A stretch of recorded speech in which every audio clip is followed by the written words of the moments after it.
Ladies and gentlemen, we are about to start the event, so please kindly take your seats. Thank you.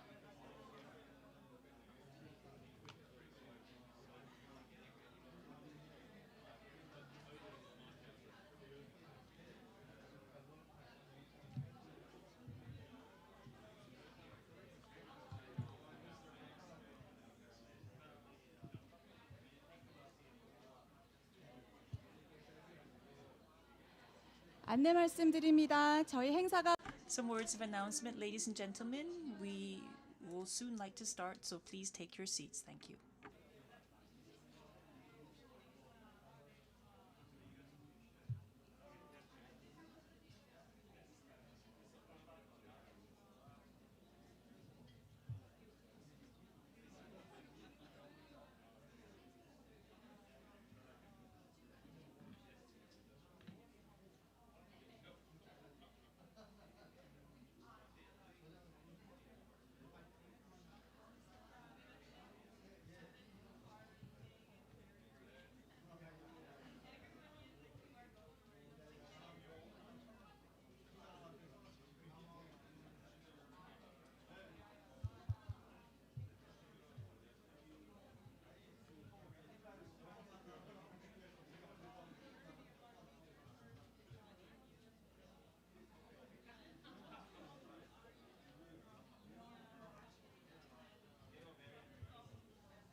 Good morning.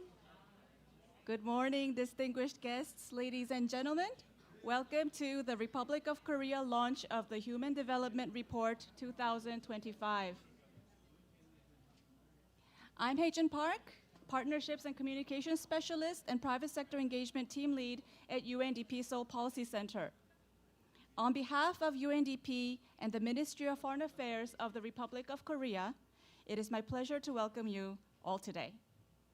We are delighted to have so many participants joining us in person and also online because many others are right now tuning in via live stream from different parts of the world. It's wonderful to see such a diverse audience. We have representation from governments, international organizations, think tanks, the private sector, civil society, academia, and also students, including our UNDP student ambassadors who are here to amplify what we will be discussing today. Also, a small but important note that today's event bears the UNDP Green Seal, meaning it is certified as an environmentally friendly event and demonstrates UNDP's commitment to sustainability. Now, to kickstart today's HDR launch, let me invite Dr. Ann Eubner, Director of the UNDP Seoul Policy Center, to provide her words of welcome. Over to you, Ann.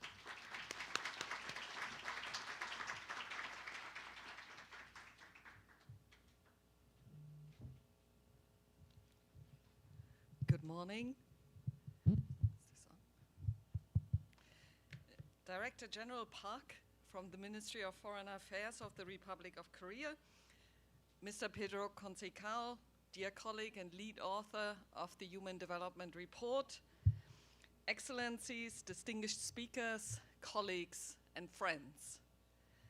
A very warm welcome to the Korea launch of the 2025 Human Development Report. It is an absolute pleasure to jointly host this important event with the Ministry of Foreign Affairs of the Republic of Korea, who is a long-standing supporter of the United Nations Development Program and the Human Development Report. And a special thanks to the HDR Office team for their leadership in putting this report together. This year's report, titled A Matter of Choice, People and Possibilities in the Age of AI, arrived at a pivotal moment. While human development has reached new heights in some countries, global progress is slowing at an unprecedented rate. At the same time, inequalities are deepening, with gaps between low and very high Human Development Index countries widening for the fourth consecutive year. Yet amidst these challenges, the report offers a message of hope. It reminds us that the future is not predetermined. It is a matter of choice. Artificial intelligence holds the potential to reignite human development and open new pathways if we choose to govern and deploy it wisely. AI, like any tool, can either deepen divides or expand opportunities. The decisions we take today about how we invest, regulate, and collaborate will shape whether AI becomes a force for inclusion or inequality. These choices will define the trajectory of human progress for generations to come. And this is the conversation that we wish to spark today. The report outlines 3 bold imperatives. 1, building a complementarity economy. 2, driving innovation with intent. And 3, investing in capabilities that count, especially for the digital generation. The Republic of Korea, with its dynamic digital ecosystem, commitment to inclusive development, and innovative private sector, is uniquely positioned to lead this transformation. Indeed, the report cites Korea as a global leader in AI research and development, noting over 1,500 AI patent filings in the first 10 months of 2024, and highlighting major public-private investments in national AI infrastructure, including the launch of the National AI Research Hub in 2025. At the UNDP Seoul Policy Center, we are committed to translating these insights into action by connecting Korea's experiences with partners around the world and co-creating knowledge. I would like to thank our partners, our panelists from both the public and private sectors, and participants from across the globe and across generations. I hope today's dialogue will spark new ideas and partnerships to advance human development in this transformative age. Thank you, and I wish us all a productive and inspiring discussion. 감사합니다. Thank you very much, Anne. Now for the opening remarks, please welcome to the podium Mr. Jong-an Park, Director General for Development Cooperation from the Ministry of Foreign Affairs of the Republic of Korea. Let's give him a warm round of applause.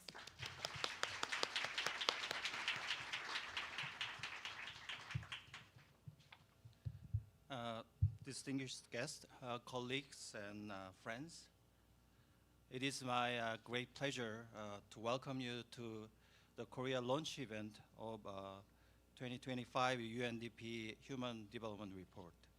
I warmly congratulate Mr. Pedro Conceição, Director of UNDP Human Development Report Office, and his team for the release of this report. I also thank Anne for preparing this whole event and her team.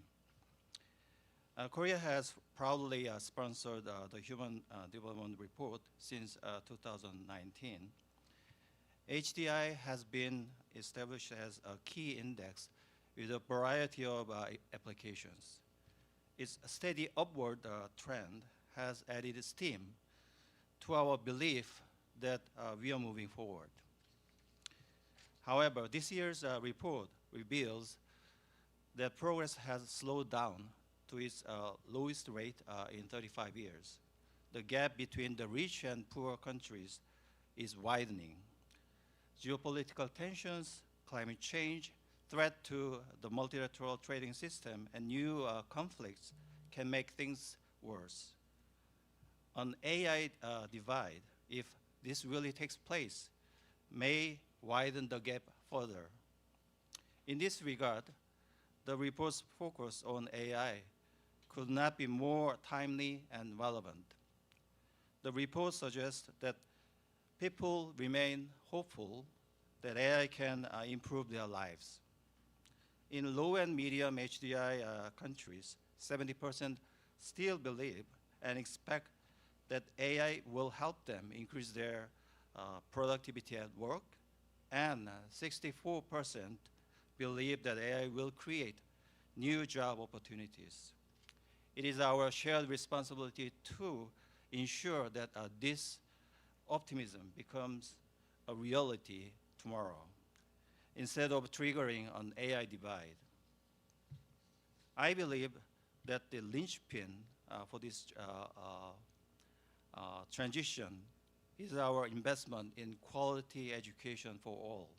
Education will determine whether AI serves the many or just a few. Korea is committed to building a strong talent pool with our development partners. For example, Korea is supporting an ICT education program in Ghana to train AI data labeling professionals, creating remote job opportunities. Also, another example is in Uzbekistan. We have established a startup facilitation center named U-Enter and are supporting efforts to nurture youth-led tech-based startups. Ladies and gentlemen, the Human Development Report is far more than a set of statistics. It serves as a call to our action for improving real lives and creating a future where everyone can thrive. One of the most powerful messages from the report is its enduring sense of hope in our development efforts. Let us work together with renewed determination to achieve our shared goals. I wish you all the fruitful discussion in the upcoming sessions, and I look forward to hearing your thoughts and valuable insights. Thank you. Thank you, Director General Park. Thank you for the Korean government's strong continued support to the Human Development Report and the work of UNDP. Director Park, you may remain on the stage because next we will take a quick group photo with all of the speakers and the panelists. May I kindly invite all of the speakers to please join us on the stage?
Thank you very much.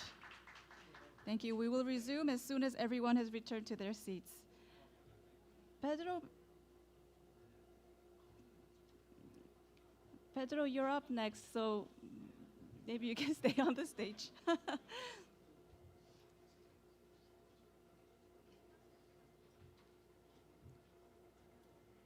Right now, it's my pleasure to give the floor to Mr. Pedro Conceição, Director of the Human Development Report Office in New York and its lead author. He will provide us with a comprehensive overview of the latest report. Let him get settled in. Hi.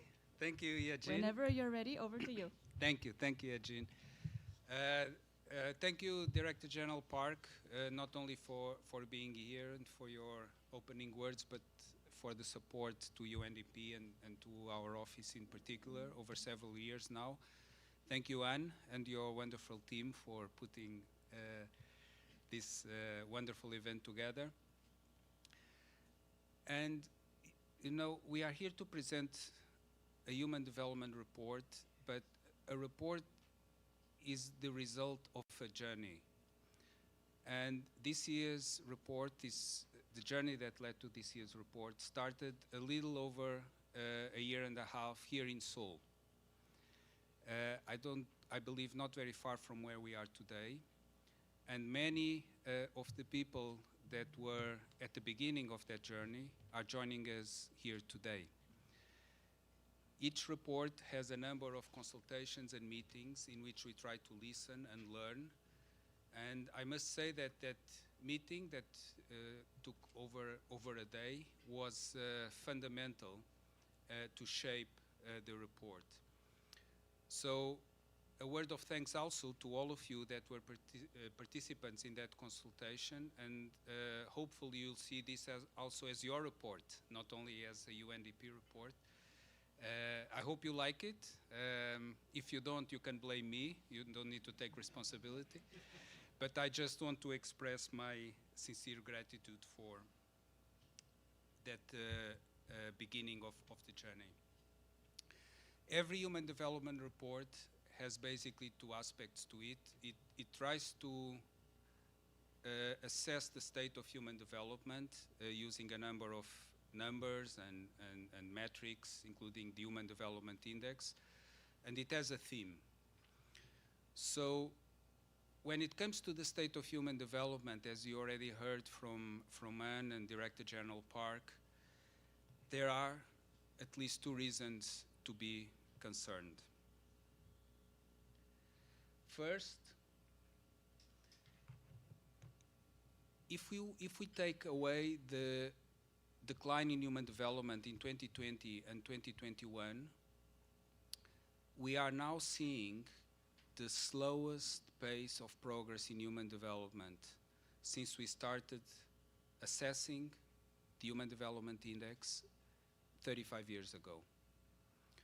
Before this decline, the world was on track to reach a very high level of human development based on the Human Development Index being above 0.5 by 2030, which coincides with the deadline for the 2030 agenda. With this slowdown in development, as you see from the lines, the yellow line, we are now off track, not by years, but by decades. So there is a slowdown in progress in global human development.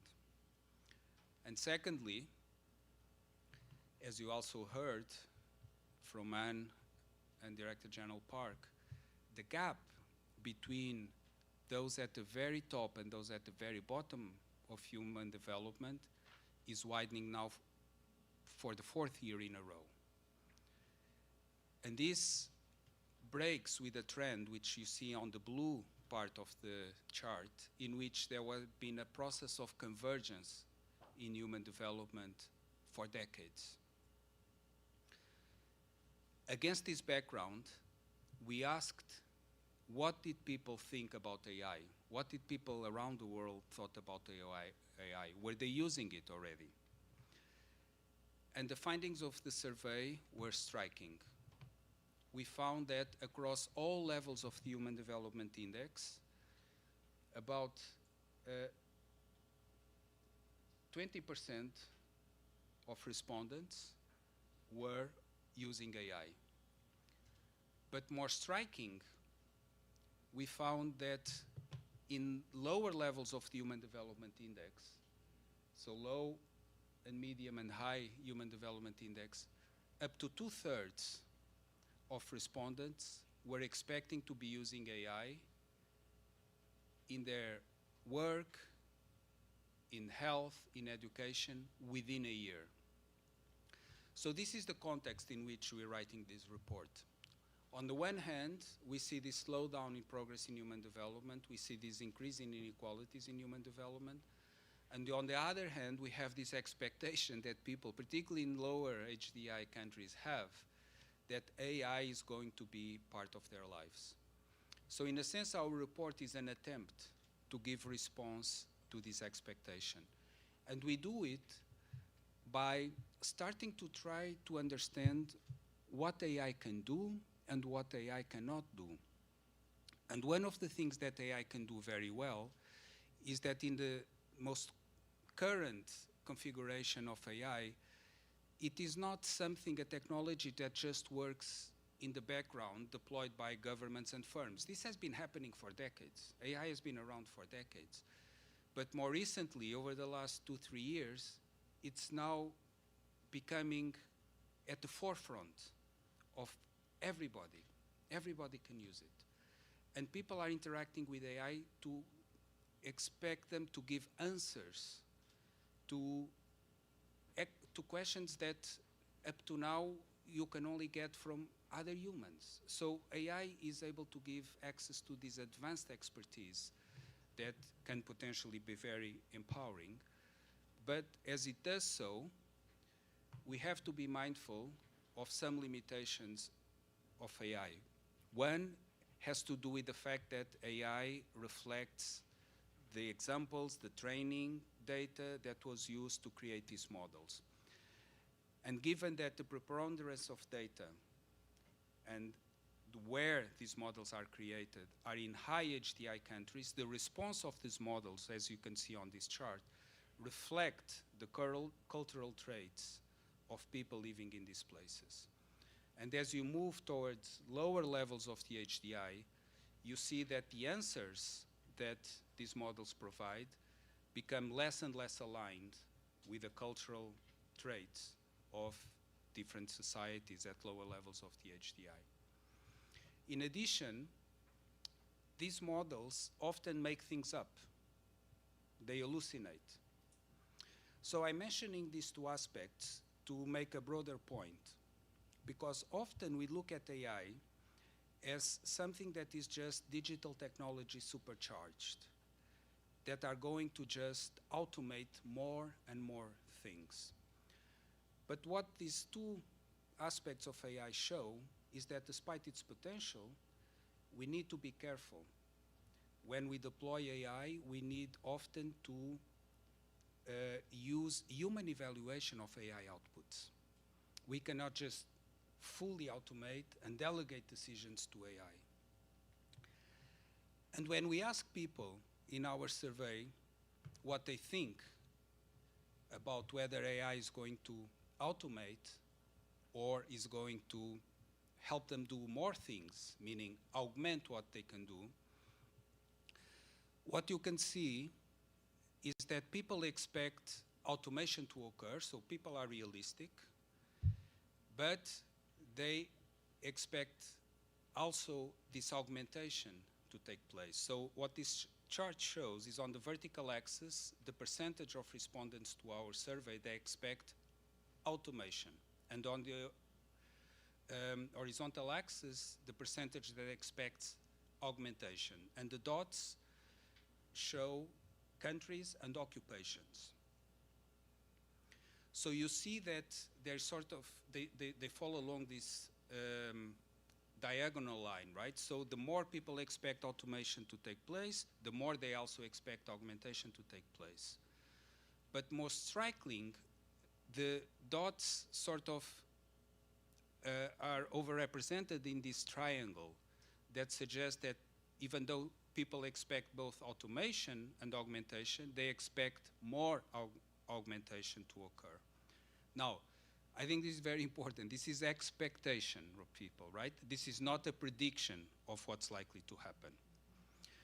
But the message of the report is that it's in the way we respond to this expectation that is going to determine whether AI is going to increase productivity, create jobs as opposed to destroy jobs, improve standards of living, And as we do so, we also have to be mindful of those limitations of AI that I alluded to, and there are several others, and avoid deploying what the economist Daran Acemoglu called so-so AI. Sometimes there is the tendency to just deploy AI for AI's sake, even though people, and sometimes previous digital tools, actually are doing their job quite well. This is problematic because it can destroy jobs, does not result in increase in productivity, right? Because people and the other digitals are already doing the job quite well. And it then generates some of the other negative elements, negative externalities that come with AI, including use of energy and other material resources that are often in the background and don't merit attention. So if we just deploy so-so AI, it's a lose-lose proposition. One of the potentially more striking positive implications of AI is related to the fact that AI is not only a new invention, a new technology, you know, there have been many so-called general purpose technologies, but we can look at it also as sort of an invention of a method of invention. So let me give an example to illustrate what I mean by this. You're familiar, I would imagine, in most places I have to ask these questions and not many people raise their hands, but here I expect many will, with the game of Go, right? The game of Go, the table game of Go. So many people here are aware of this game. You may remember in 2016 that there was an AI model that beat the world champion. Do you remember this? Probably made the news here in the Republic of Korea. Now, the interesting thing was that this model was not trained by looking at what other people, what other humans have done. It didn't learn from examples.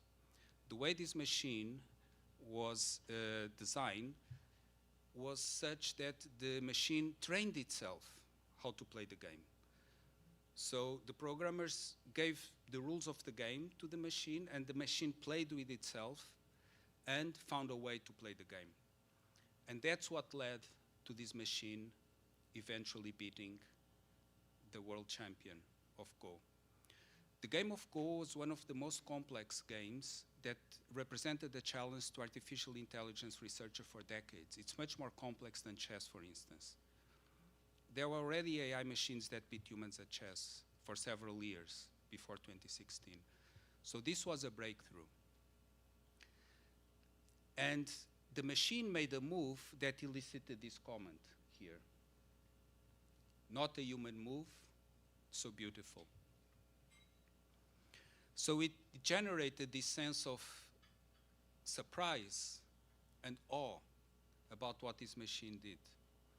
But the point here that I want to emphasize is what's on the chart.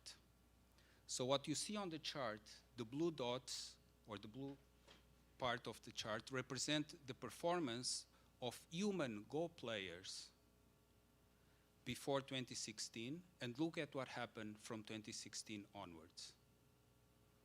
The performance of human players started to increase.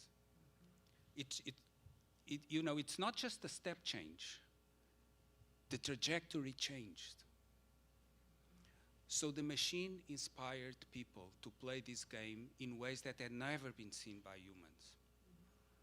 So this might be a trivial example, but you get the message here, and that AI can be a tool to enable us to fulfill that most human aspiration to understand the world and to create. And that's potentially one of the most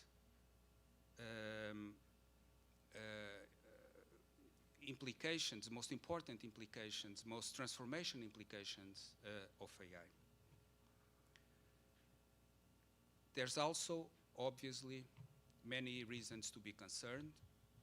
I'll emphasize one that has to do with the impact on the mental well-being of people, and particularly young people. What we see on this chart is mental well-being of people on the vertical axis for people with different ages, from younger on the left moving towards older people on the right. And you see that mental well-being increases with age. Now, the striking thing is that a few years ago, the line didn't look like this. The line was U-shaped. In other words, younger people and older people had much higher levels of well-being than people in the middle, people like my age, I guess. I used to be at the bottom. Now, we cannot attribute this decline in the mental well-being of young people exclusively to AI and exclusively to digital technologies. There are certainly many factors that come into play. But the fact that this decline in the mental well-being of the young parallels the diffusion of AI technologies, and perhaps in the discussion we can go and examine what kind of AI applications potentially contribute to this, is certainly a reason to be concerned. I read today in the news that there's a survey that is conducted here in Korea about the risks of use of smartphones and the internet by young people. And if I recall the numbers correctly, 20% of young people in Korea are at risk. And for middle school students, it increases to 40%. So I think this is an issue that merits a lot of attention. So let me conclude by briefly sharing what does the report suggest in terms of a way forward. And then, as already alluded to this, so I can be brief. First, building a complementary economy. Remember that graph about augmentation and automation. So trying to make sure that we give response to this expectation that AI will actually enable people to do more, as opposed to looking at AI as something that will replace humans. Second, driving innovation with intent. This means harnessing the potential of AI to expand the frontiers of human creativity in science, technology, creative expression, not by automating the creative process, but finding ways of augmenting actually creativity. These images that you saw, perhaps you noticed there are a bunch of images here on the slides and the cover of the report and some of the images inside, were created by a designer that used AI exactly in this way. And there's a little write-up in the report about how she did that I would invite you to consider. And then the final thing that we recommend is investing in the capabilities that count. What does this mean? This means essentially that going forward, the divide is not likely to be between people and AI. It's likely to be between those people, those societies, those economies, those governments, those firms that can make the best out of AI and can use AI compared to those that don't have that ability. So this is a report that does not try to, as I mentioned, make predictions, but it's a report that invites all of us to make the choices that would enable AI to expand human development. Thank you. Thank you, Pedro, for these highlights of the report. Can I ask you to please stay at the podium, because I think there might be questions from the floor. And we actually also collected several questions from the participants beforehand as well. If you have questions, please raise your hand and our team will come around with a microphone. We have one question at table 3. Maybe we take that one first. Thank you very much. Good morning. My name is Federico Cuello. I'm the ambassador of the Dominican Republic. And for a few more days, still the Dean of GRULAC. I'm leaving in a few days after several years in this fantastic country. Thank you very much for producing this report on such a timely topic. I wonder, I've just read very briefly the summary and listened with a lot of attention and interest to your presentation. I'm wondering if in the report you evaluate the value chain of AI. Because there's a value chain that's already there, and we can examine the implications. There's a value chain that relies on resources coming from developing countries, so-called critical minerals. There's another value chain from developing countries where labor is paid cut-rate wages to clean up the data used in developed countries. All right? There's a value chain that relies on intellectual property created by others that is not being remunerated. And you mentioned in passing the resource needs, energy, water, and so on. So all these for so-so, all right? I think it could be clarifying if we analyze the value chain and the implications for development on business as usual continuing as it goes. Because probably it's not the best scenario for developing countries. I thank you. Shall I? Yes, Pedro. Thank you, Ambassador. That's a great, great question. And to answer as directly as I can, yes. So there's a chapter in the report, chapter 5, that looks at the supply side of AI. So on the supply chain, what we need to consider is that it requires different inputs and creates different opportunities and different challenges at different stages. So as you mentioned, if we look at microprocessors, chips, this is a hugely concentrated market. You know, there's one company essentially that has over 90% of the production of chips that are needed for high-end AI. One company. If you go even one step upstream and look at the machines that are needed to produce these microprocessors, do you know how many companies produce these machines? One. There's only one company in the Netherlands that produces these machines, ASML. Now, as you move downstream, then you go into computing. Computing, you know, these data centers, that's where you have this massive use of water, energy. You still have concentration here, but something that has happened with cloud computing is that there's a little bit of a delink between the physical location of these data centers, which still matters a lot, and the use. In other words, what I want to say is that there are some opportunities here to use these data centers, even though your country may potentially not have them. But the point that I want to emphasize is if you move downstream all the way to the AI models, to the AI foundational models, this is where you find the action today. There are more than 200 foundational models, many of which are open source. So even though you have concentration along the supply chain and some of the problems that the ambassador mentioned, if we look at what's happening downstream, we have actually a lot of competition and a lot of dynamism.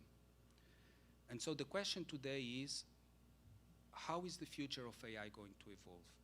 Is it going to be captured in the same way that the internet, in a sense, was captured, and with the big consolidation around a few firms? Or will we find ways to keep this competition going so that people around the world are able to participate in AI? So I think we are at the inflection point now, Ambassador, according to our analysis. It reminds me a bit of the internet in the 1990s, where you had all of this dynamism, all of these companies around the world that were being generated. So again, I think it's a moment of choice. We face an inflection point, and it could go in a way in which the challenges that you describe and the concentration that exists in other parts of the supply chain extends to the user side, but that's not inevitable. So I guess this is the message that we want to emphasize. I think we are now at the moment in which we can make choices so that the supply of AI and the use of AI can be decentralized, empowering, and inclusive. It's not a prediction it will happen, but it can happen if we make the right choices. Thank you so much. Yes, I think we have room for one more question, if any, from the floor. Yes, one question from table number 2.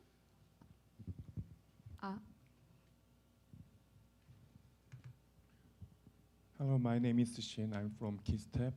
I'm sorry, but can I ask question in Korean? I'm sorry, I don't speak Korean. Not yet.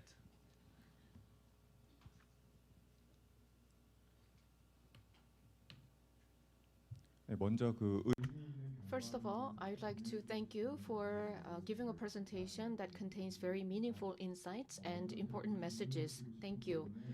My question is about the definition of human development. In respect related to AI, how do you define human development? Now, there are people who use AI, and from that perspective of those people, they are using AI as a tool. They're using AI to empower themselves. So overall, their human development can improve thanks to the use of AI. But the capabilities of AI will continue to improve, and we will arrive at a point where AI may excel human in many aspects.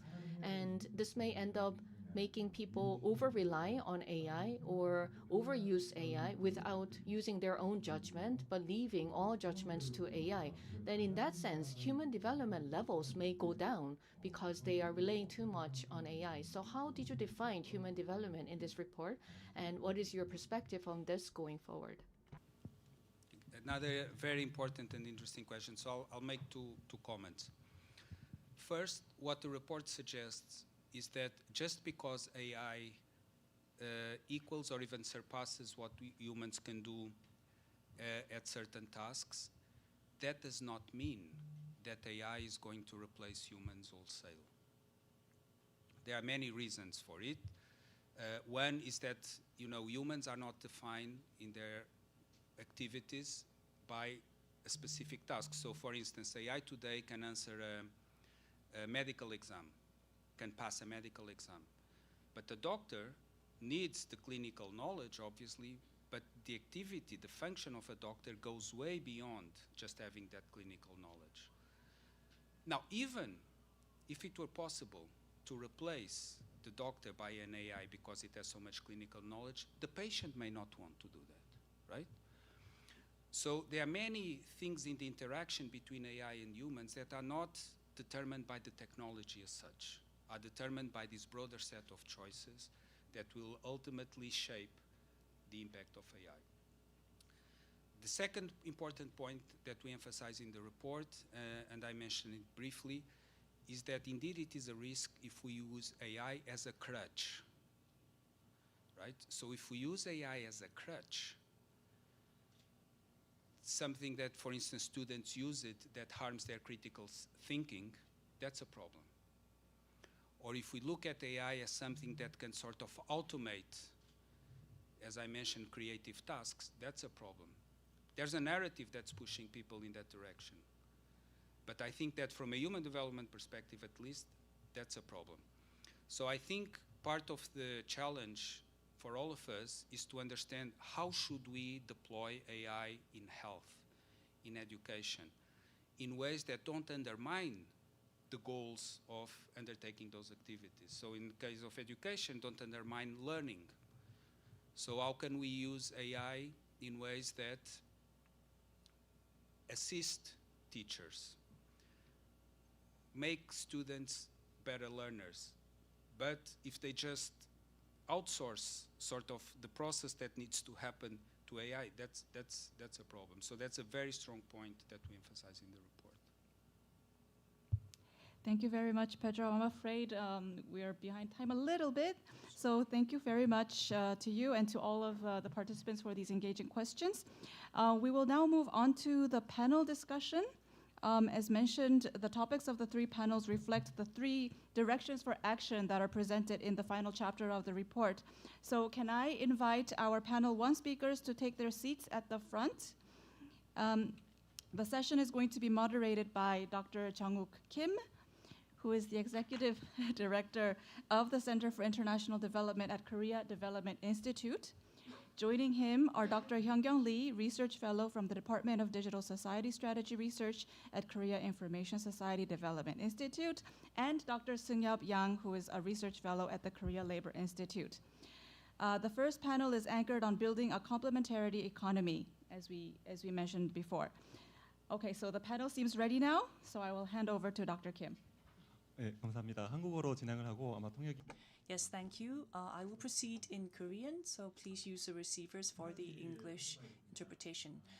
There are three keywords whenever we have new technologies arise. First is how are we going to innovate with this technology, and also how are we going to get the investment for that innovation? And third is inclusion. How are we going to make sure that this technology does not leave people out and create a greater synergy so that we can go forward towards our great goal? So innovation, investment, inclusion, these are the three I's of any kind of new technology. And I think the first panel discussion includes all three of these I's.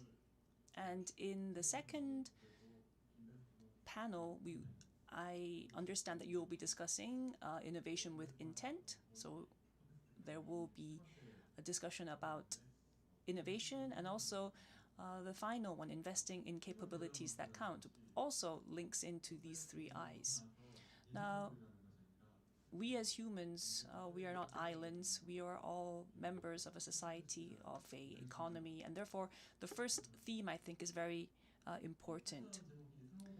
The title is Building a Complementary Economy, Shaping AI to Expand Economic Opportunities and Human Potential. So there has been discussion about augmentation versus automation. So where should we, what should we strive for? What are our future directions, and how are we going to proceed? These are some questions that we all have in mind.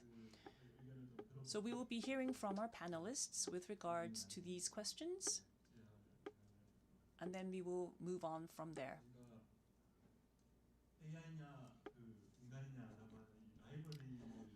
We think often about the rivalry between AI and humans, with the fear that AI might replace us and that they are infringing upon our capabilities. We've seen that on the media.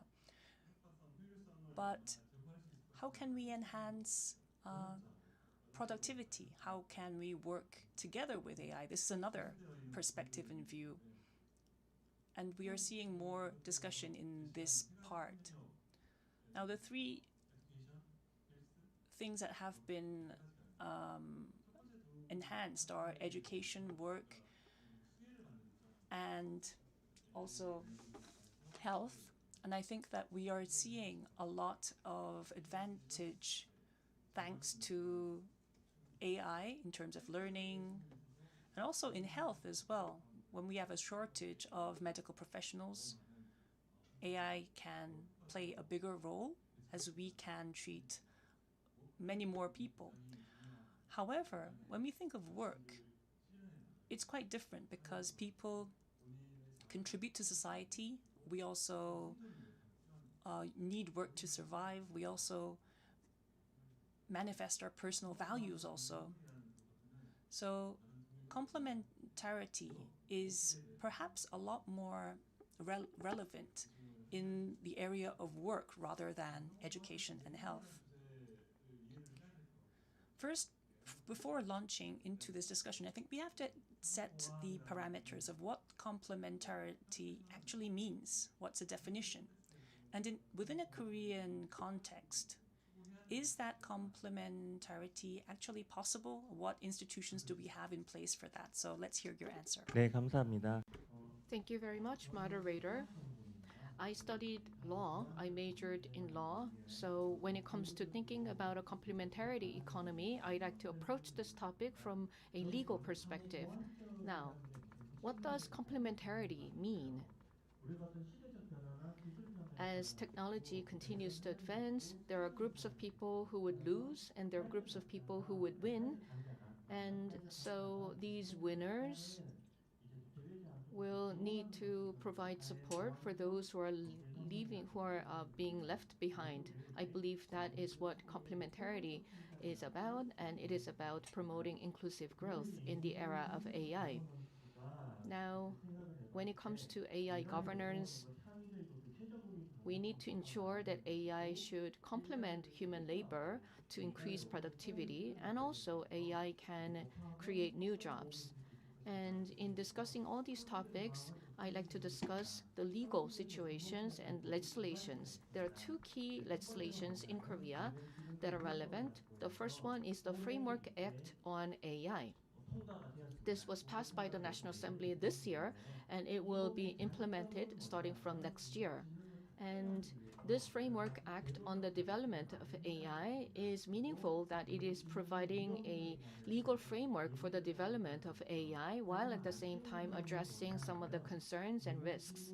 But what is lacking here is that there's no principle that claims that AI should support humans and not replacing humans. So that is the limitation of this Framework Act on the development of AI. There's another act called Act on Employment Security Support following industrial transformation. As we know, there's digital transformation, there's climate change. So there are many industrial transformations taking place in Korea and in the world. And so this act is about promoting employment security and providing employment security support in the era of AI transformation. So this act is about providing vocational training and upskilling and reskilling training, as well as providing basic livelihood support for those who are going through job changes because of industrial transformation. However, such vocational training and employment support and basic livelihood support, these are basic support categories that are defined within the Act, but we need to really see whether we have actual policies and programs to provide such support. Now, when we look at the Human Development Report, it is emphasizing the balance between social values and economic values of AI.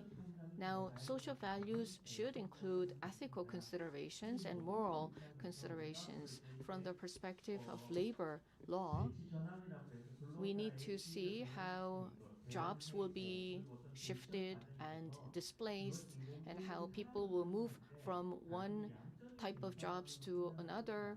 We should not just look at these phenomena based on statistics, but we need to apply some normative standards and moral considerations, and these need to be reflected in our laws. Thank you. Yes, thank you. Dr. Yang has thought of how we can achieve complementarity in a legal viewpoint and the needed institutions to move towards that end. Dr. Lee, do you have a similar view? Yes, well, if I may introduce myself first. I am Lee Hyung-young, working at KISTI, and my major was policy. So my answer will be focused on the policy side. Well, first of all, I'd like to congratulate you on the 2025 HDR report. I'm sure that there was a lot of work put into this publication. Now, we have a global attention on the issues that we are discussing, especially will AI displace people, for instance. And early this year, in Baekhyun Economic News, there was this report, let's not recruit newbies, let's recruit AI. It was a very famous company. I won't disclose the company, you probably all know who it is, but their internal HR principle or code was to try to replace newbies with AI. So I tried to follow up to see what was going on actually. I tried to find the digital version online, and I saw that their headline had changed. They had changed the headline to "Let's innovate HR with AI." So I think after the first news was out, there was a lot of feedback and backlash because they decided to change the headline. And it just goes to show how much implication this has on public opinion, and probably I expect that there was a lot of controversy around this issue. Now, one thing that we are seeing recently is we used to see manual work being replaced by automation, but now in the AI age, even white-collar workers are not safe, especially even developers who are considered to be highly skilled and highly paid jobs. Even those kinds of jobs are being lost. We saw Microsoft, Google, IBM, all of these major companies cutting down on new recruits and opting to find work elsewhere. And so I think we really need to put thought into how we can create this kind of a complementarity economy. And in this aspect, I think that this report is very timely, especially figure 2.2 in page 48 of our booklet. It talks about the enhancement of human agency, the technologies that enhance human agency and those that degrade human agency. That really caught my eye. So it shows us how we can use AI to our advantage. This is something that we really need to think about. And especially in CES, we saw Jason Wang mention Agent AI. I think it's a bit different from what you were discussing, because what Huang was mentioning was how are we going to use AI to make our lives more comfortable by using Agent AI. And his focus was not on human autonomy or agency, but the fact that you underscored this in your report was very meaningful, I think, and so I will continue to read into it further. Thank you. So we've gone over the concept of complementarity, and I think that we should discuss what will happen in the future. If AI is picked up more rapidly and becomes more widespread, what will happen to the workplace, to our jobs? What kind of implications do you think it will have? There are some predictions that we find in the HDR. Do you think that they are spot on, or are there something that really caught your eye with regards to the results? 네, 저는 Well, I'm not an economist, but I work at the Korea Labor Institute, and it is a research institute where we have many economists. And last year, our institute also conducted a lot of research on how AI would affect the labor market. And the early findings show that initially, in the short term, there will be no massive displacement of human jobs with AI. However, AI can continue to enhance productivity and empower human workers. So there is quite a lot of augmentation. But there are so many ifs for economists' findings, and they say that, well, massive layoffs may be possible depending on such and such and such.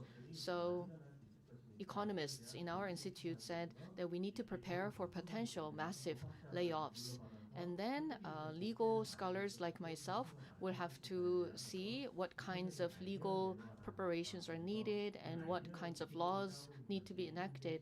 And so that's what we are doing at the Korea Labor Institute. 그 상황에 대해서는 좀 Yes, I think that we can go into this deeper in a minute. Dr. Lee, any views? Yes, well, I think I'm on the same page because I'm not an economist either. But based on my research, I don't think I have much to contribute with regards directly to that question. But when you hear what the economists and labor scholars are saying, they are pointing to this direction, that because they came up with the AI exposure index, and there is also research into the expected rate of displacement.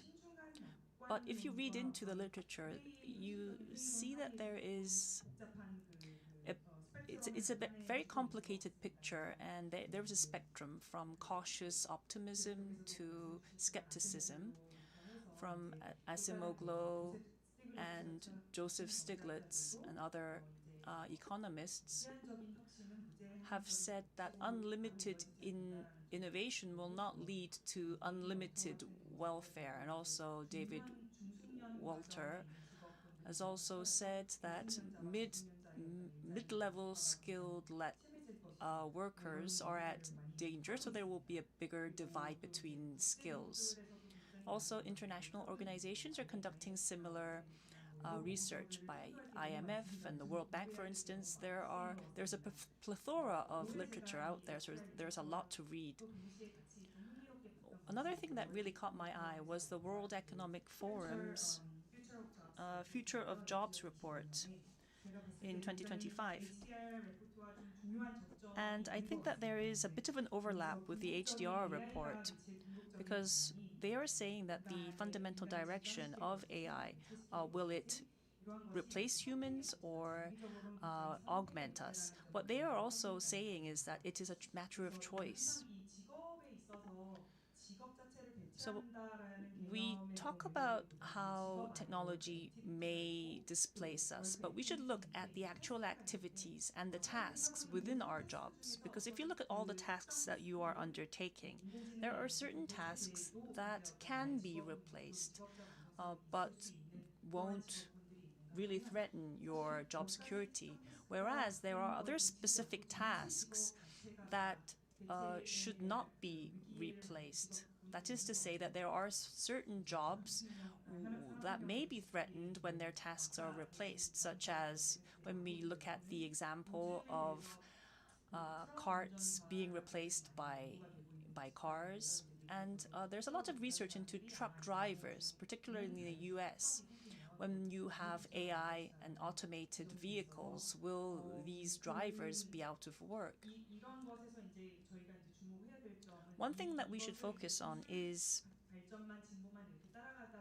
if we just follow the track of technological advancement, we will come to a point where transition doesn't happen naturally. I always think of what tasks can be replaced. And I am now at a point where I believe that AI will no longer replace me, but probably work with me. I'm sure that many of you work with AI, generative AI, daily. It's now a key part of my life, and I'm seeing how parts of my life are seeing a great boost in productivity. And I think we need a strong framework, a public framework, to ensure that there are certain people that won't be displaced. But it is quite difficult, because if you look at past empirical research, you can see that there are not that many programs that have a big effect in reskilling and upskilling, for instance. But I will stop here because we will talk about that later. Yes, listening to the two doctors, I feel that there won't be a dramatic effect immediately on our jobs, but we probably need to make preparations. Also, we had the example of the game of Go. We saw how their capabilities were boosted after generative AI. My skepticism is, will that be sustainable? Because this might mean that the entry barrier becomes higher and higher, and less people will jump in. Because the next generation, they will need that kind of a professional level, that kind of an expertise, in order for them to use AI. But will that be possible and sustainable in the future? So one question I have is the sustainability of the generative AI that we are seeing. And if you don't have that kind of a capability, you might be replaced. Anyway, let's step back. We have seen how the implications on the job market will or may be great, and that there will be an overall effect on the society as a whole. And I think that we need to prepare. We have talked about institutions, new acts, new laws. Are there any other policies that we need to have in place? 첫 번째는 In my view, first of all, as I mentioned earlier, as we're going through digital transformation, we may experience massive layoffs, and there may be increasing demand for re-employment and reskilling, vocational training, and basic livelihood support initiatives. So these are the kinds of support policies we need in our society. And in addition, as a legal scholar, what I like to mention is that we need a new legal framework, and there's a lot of active discussions going on in Korea for that. AI is going to help. AI is going to give a lot of discrepancy to workers, but when you look at the labor law is only concerned with people in an organization. So if workers have more freedom and more autonomy, then the employer will think that, okay, these employees do not no longer get my orders or directions, but rather these workers will become more autonomous and will become more like freelancers that use AI. And if they become similar to freelancers or independent workers, they will no longer be eligible for protection that is available according to the labor law. So there's a lot of growing concern about that. And so there's discussions on expanding the definition of workers, expanding the definition of laborers, so that they can continue to receive legal protection. So there is a lot of work going on in the legislative area to provide further expansion of the definition. Oh, yes. Well, I think that the question that you rose, that is something that we also discussed in depth with our colleagues at KISTI, and Dr. Moon Haram, who I respect very highly. She came up with a labor-friendly AI. If I may, we have the results of the research symposium on YouTube, so you may refer to that. You will be able to hear some deeper insights that we don't have time for today. From 2 years ago, I've had a lot of interest in the issue of skill. For instance, strategies for reskilling and upskilling, how other countries are doing that, and which strategies can we adopt in Korea. That's a key research interest of mine. And so I've been researching what types of skills are required in the Korean industry. So we first of all need to analyze what skills are in demand. So we did some research on that. And after the analysis of the supply and demand of these skills, the next step would be how are we to come up with safety nets to ensure against displacement. Now, we all have a common understanding that we need re-education, retraining, upskilling. We all agree on that, but when and how will that training be provided? When it comes to the how, there is a lot of debate. Because in this AI age, we don't follow through the traditional life cycle where we graduate college and find a job and stay there until retirement. So the labor life cycle itself has transformed itself. So you can always be employed or unemployed and go back and forth. So how are we going to transition from these phases, and what government support should be provided to fit that kind of a new labor life cycle? Just providing them with unemployment benefits itself is not enough. We have to make sure that this retraining is provided over a lifetime. Yes, unfortunately, I don't think we have that much time. We have focused mostly on the Korean context and the Korean experience. So I am sure that our experiences here cannot be applied to other countries.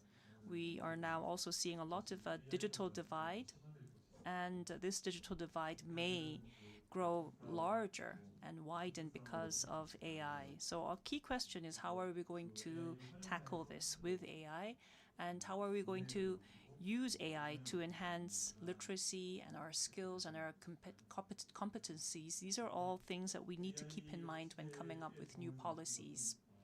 Now, in this new AI age, we are all experiencing some fear, I think. It's like jumping into a jungle. But when we read through the HDR and listen to related literature,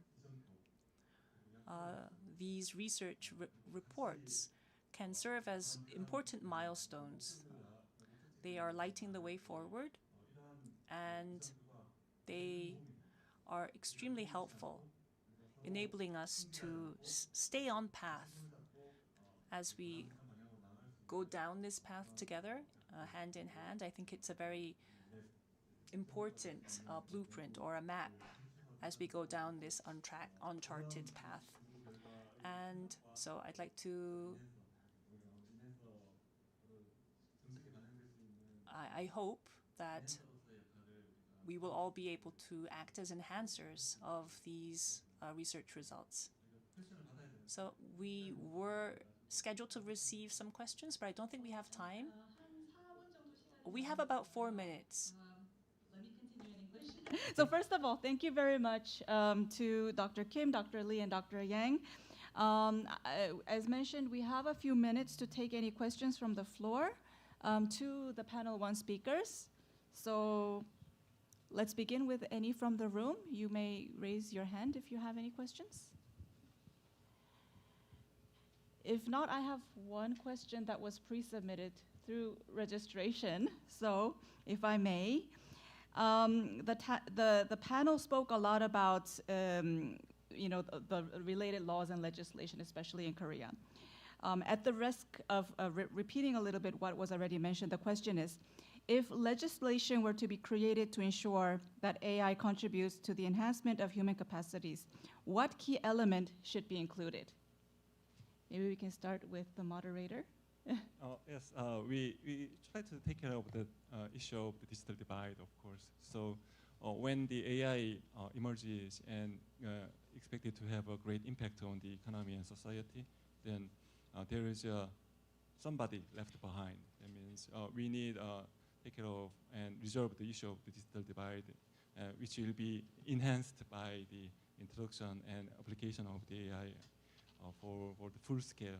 So when the panelists stress out that the importance of the legislation or related policies, because we build up the consensus of utilizing and managing, actually monitoring the use of AI and application of the AI in the economy and like in our daily life.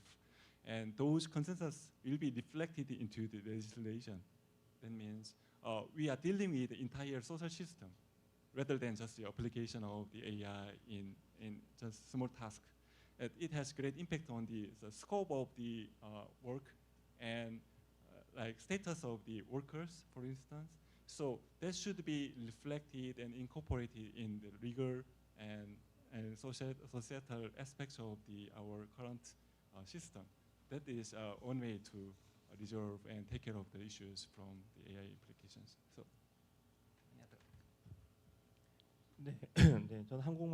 I'll speak in Korean. Now, from the legal perspective, because you asked a question about the legislative requirements, I'd like to say a few words.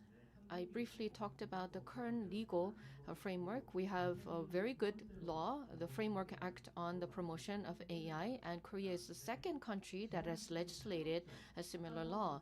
But this Framework Act on AI is very focused on industrial development of AI, so there's not much coverage within the law about human agency and human autonomy and social aspects and cultural aspects. These aspects are missing in our Framework Act on the development of AI. Any final remarks? 네, 저도 Yes, I am not a legal expert, so I don't think I can speak directly about the laws itself. But in the same month that the Basic Act on AI was passed, there was another act, which was a Digital inclusion law, which is very important, and it will also come into effect next year. It will include issues of inclusiveness and digital development. And I think that if certain aspects of that law can be implemented into other related laws, it could have a good effect. And I understand that lots of legal experts are discussing this issue as they are preparing decrees regarding the implementation. There are lots of task forces that are ongoing. So I would like to ask the lawmakers to keep that in mind. Let me give our panelists a warm round of applause. Thank you very much. Let's now move on to our second panel. So may I invite our panel 2 speakers to the stage. This session will be moderated by Mr. Yoon Ko, who is Vice President of the National Information Society Agency of Korea. And he is joined by 2 experts from Korea's leading ICT companies, Mr. Uchar Park, Legal Counsel at Naver, and Mr. Chang-hyun Lee, who is Manager of the AI Work Service Planning Team at SK Telecom. The topic is driving innovation with intent. And the panel seems ready, so let me hand over to Mr. Ko, please. Good morning, ladies and gentlemen. My name is Yoon Ko, and for the effectiveness and convenience, this session will be conducted in Korean, so please use the translating device, please. Thank you.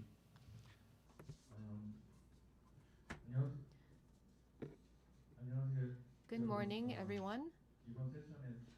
I am the moderator of the session. I'd like to thank you all for joining us for this panel discussion. In our panel discussion session, we're going to discuss innovation and R&D to advance human development, and we have 2 panel members joining us. A little bit of introduction to myself. I am working at the Korea National Information Society Agency that conducts policy research and makes policy recommendations to the Korean government. I've been working at this agency for 20 years, but this time is the most difficult time indeed in my entire career, because I'm thinking every morning, okay, what do I need to change of what I made yesterday, because things are changing so quickly. I believe that I have a good understanding of AI and ICT, but I find myself very busy just trying to catch up with all these new advancements. And at the same time, I need to think about how these advancements will be considered in a way in our policy decision making, so that we come up with good policies to support our citizens. So I have these dual challenges in my work. These days, artificial intelligence is such a big buzzword. And now, looking back in our pasts, we had this industrial revolutions with the steam engine development, and with the ICT revolution, with the advancement of computing, we as humans, we benefited from these technological developments. But I believe that AI is a completely different story. It is a completely different situation. In our previous industrial revolutions, we considered and we were able to use new innovations as our tools. But artificial intelligence, as the name implies, it is about technology that is trying to be as intelligent as humans. So this brings a whole new set of questions and challenges that we need to address.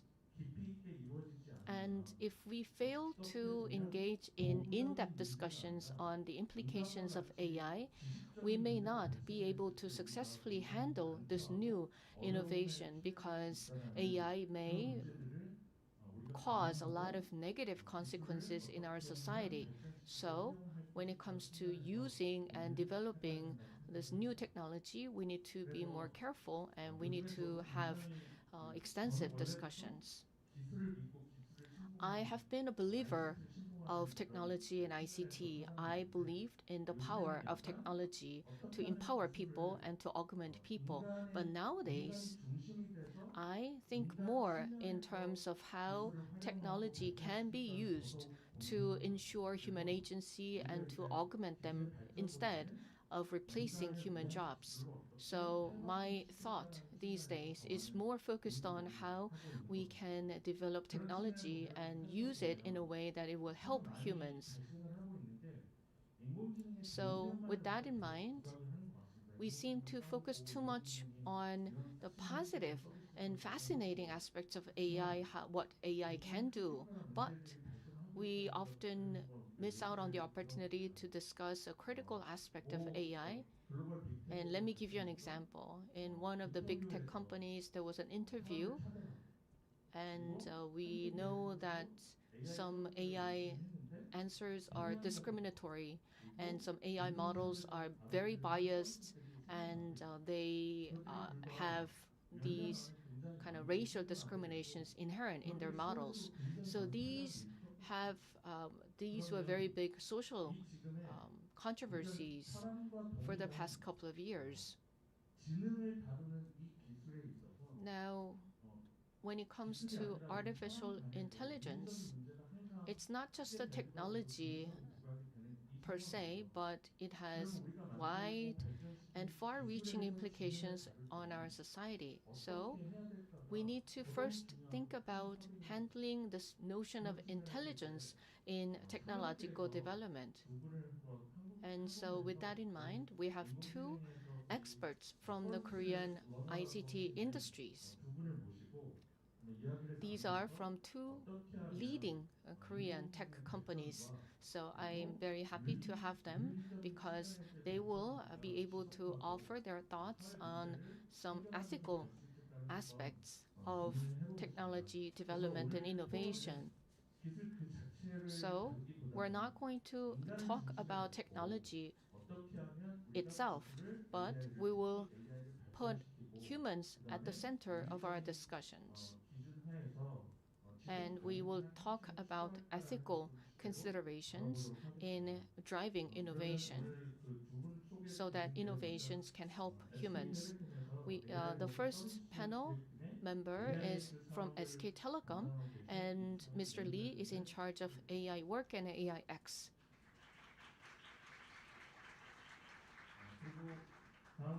Next to him, we have another panel member, an internal lawyer at Park Woo-chul from Naver, a leading ICT company in Korea.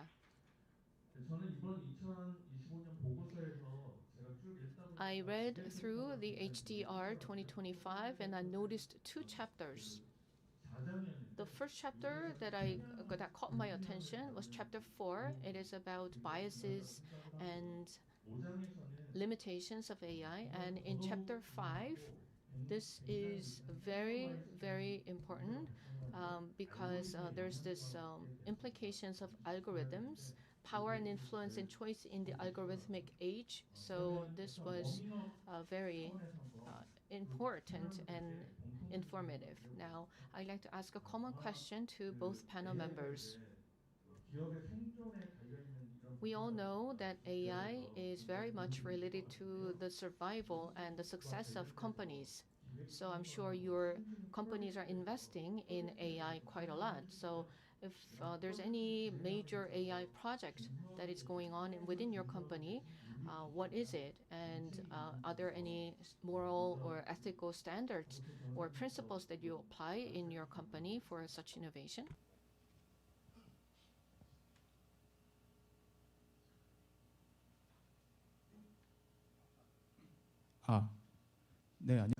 Yes, good morning. I am Park Woo-chul with Naver. Thank you, first of all, for the good question. With regards to the projects that we have at Naver, I think the first thing I'll have to mention is on-service AI. We provide maps, shopping advice. We also provide search projects, search engines, integrating AI, and also In Saudi Arabia and in Thailand, we are in the process of building a large language model in these countries.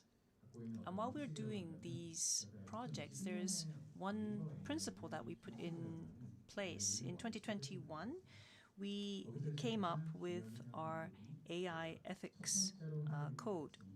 And the first of that code is to create an AI that is human-centered, focused on people.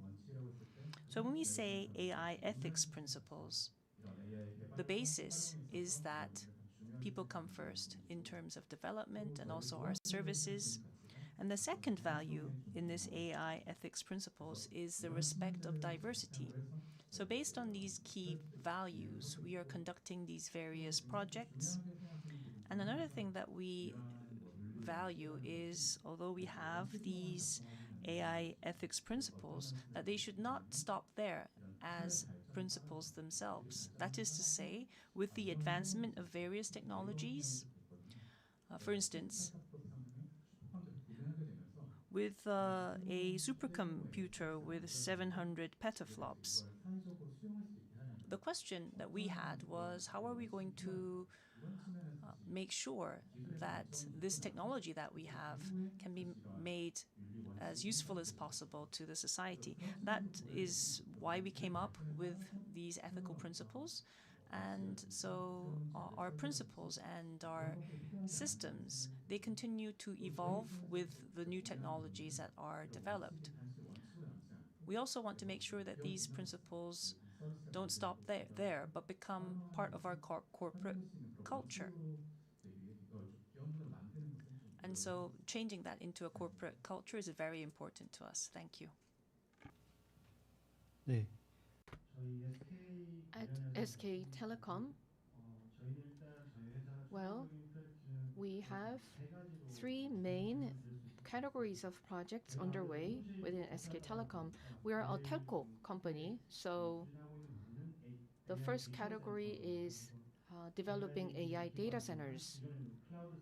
In the past, we used to operate cloud centers, and they were called cloud centers, but now, with using powerful GPUs, we'd like to develop AI data centers. And the other category, the second category, is AIX.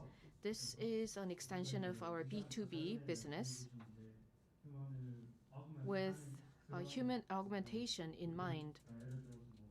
For instance, for legal services or tax services, we offer AI applications. AI를 통해서 And also in the manufacturing sector, we can train our models to detect any errors. So that's the AIX category. And the third category is B2C. We're developing large language models and other consumer-oriented services. And in October 2024, we proclaimed the AI governance principle called the AI. First, by telco. T means by telco. SK Telecom is a telco operator, so we have T for telco, and H is for humanity. As was mentioned by Legal Counsel Park, we like to put human at the center of AI development. And we promote diversity and inclusion and well-being of the entire humankind. And E represents ethics. In planning and developing our AI services, we have a set of ethical principles, and these are all defined, and including data transparency and ethical responsibility and accountability, so that our customers can use our AI services with trust. So the AI is our ethics principle. I started as an engineer, but now I am a manager that is overseeing various AI service developments. So in that sense, I am one of those who implement these principles, and I see many actual cases. Now, on the ground, there are several cases I can share with you of how ethics governance is applied. Within SK Telecom, we have this final process of service check, and when we do the final quality check, we also check the ethical aspect to ensure that our ethics principles are fully enforced. So we have a checklist to see whether our development has been ethical. Thank you. So, as we heard, both Naver and SK Telecom have their own set of code of ethics and ethics principles. Now, let's take a step further. This may be a tricky question. This may be a hard question, but this is a yes-no question. When we think about ethical AI development and human development, there may be some. Do you think that these two goals can be pursued at the same time, or whether there's any conflicting point between the two? If there's any tension between the two, for ethical AI development to serve human development, what do you think we need to do in the private sector? First, Mr. Park. Yes, I think I will have to answer yes, we have something in place. In Korea, I think that we have the experience as being the third company to come up with a large language model. But what we experienced was that this was not just an issue of performance, but safety also, because the previous LLMs were focused more on the Anglo-Saxon society, whereas when we are trying to implement that in Korea, there were some different questions because of the Korean context and our situation. And so what we decided to do was, in terms of safety and also ethics, we have to think of this separately from performance and from technology. And based on our experience, what we decided was that they should not be separated. The safety issue has to go hand in hand with technology.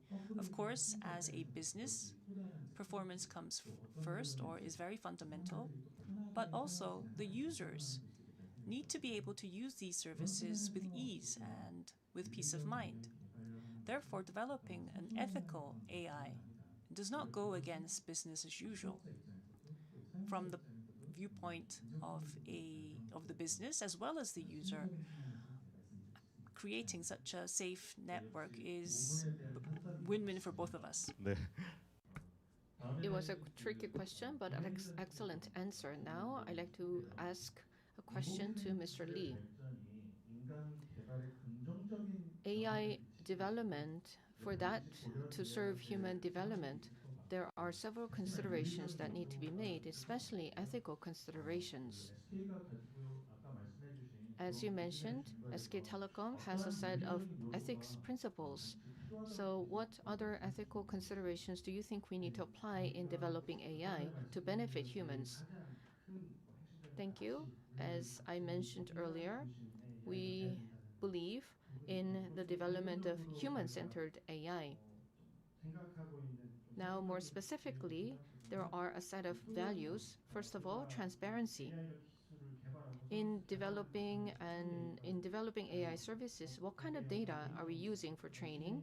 And are there any privacy issues or personal information related issues? We need to be transparent about that. And second value is fairness. To ensure that AI models are not biased, but more inclusive. And there are other values as well. Another is technological reliability, and also to ensure the technology will create and offer social value. So overall, it is summarized as developing human-centered AI. But in our day-to-day service development and operation, as we try to apply these principles, there are some areas where tensions may arise. Well, as we try to apply these universal values, there may be different viewpoints among different stakeholders. One prime example is that we have this AI speaker and AI call to provide care for the elderly, seniors who live alone.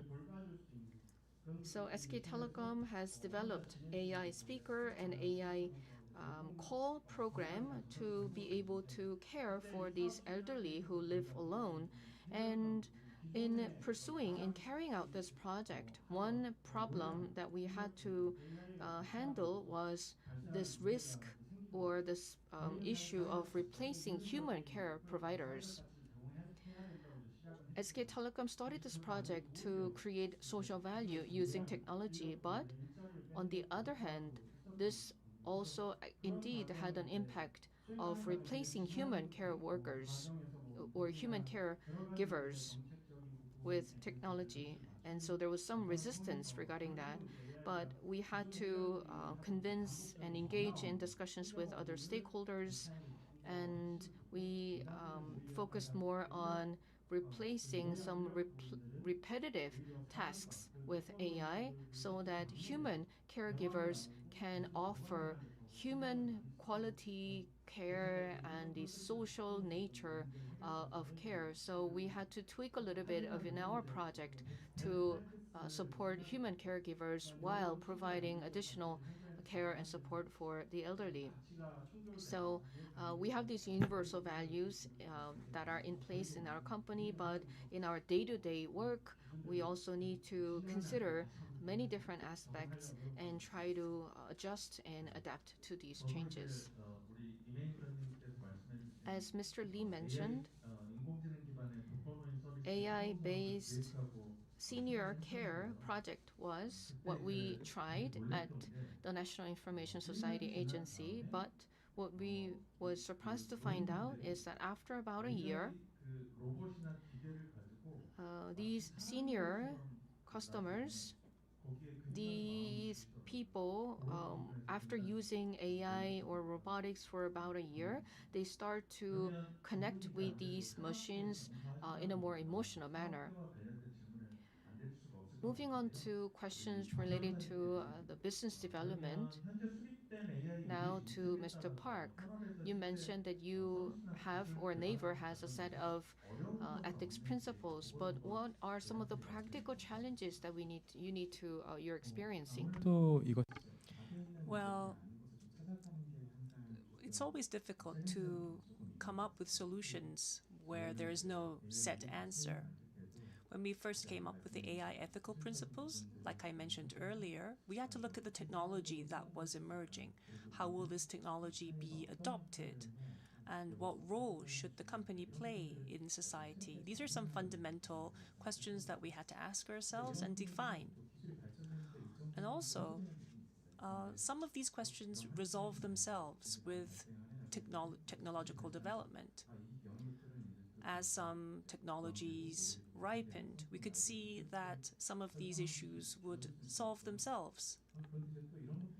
But that would also create unexpected issues. For instance, the Claude 4 that we developed, we found that it malfunctioned in unanticipated manners.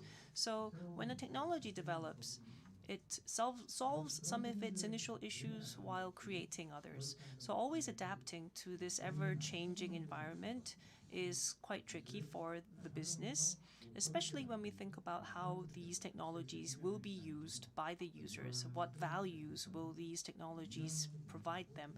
It means that we have to be very subtle. And although we don't know what will happen in the future, we have to come up with the next best answer that we can within the circumstances. So that's one of the biggest challenges. Okay, to Mr. Lee. At SK Telecom, you are using AI in many different ways. So I'm sure you have a case where SK Telecom is using AI to address some of the social challenges. Thank you for the question. We continue to find ways to use AI to address some of the social challenges while creating economic value as well. So it's a double bottom line. We try to create economic value as well as social value. So this is within the framework of our ESG activities. And we try to be more active in using AI models for social value. So we've been conducting some experiments and pilot projects, and some of them have produced meaningful results. One example is this AI care for senior citizens. In Korea, we have this aging population going on, and so this AI care project was our effort to address this demographic changes. Many elderlies feel lonely and they feel that they're not really cared enough. So we tried to use AI to provide care and emotional support. And at the same time, this project also was very well aligned with the demands of the government, because with aging population, there was increasing fiscal burden on health insurance and social welfare burden. So the government was aware that there will be increasing shortage of human caregivers in caring for this growing elderly population. So our project was well aligned with the government in that this project will create not only economic value but also social value.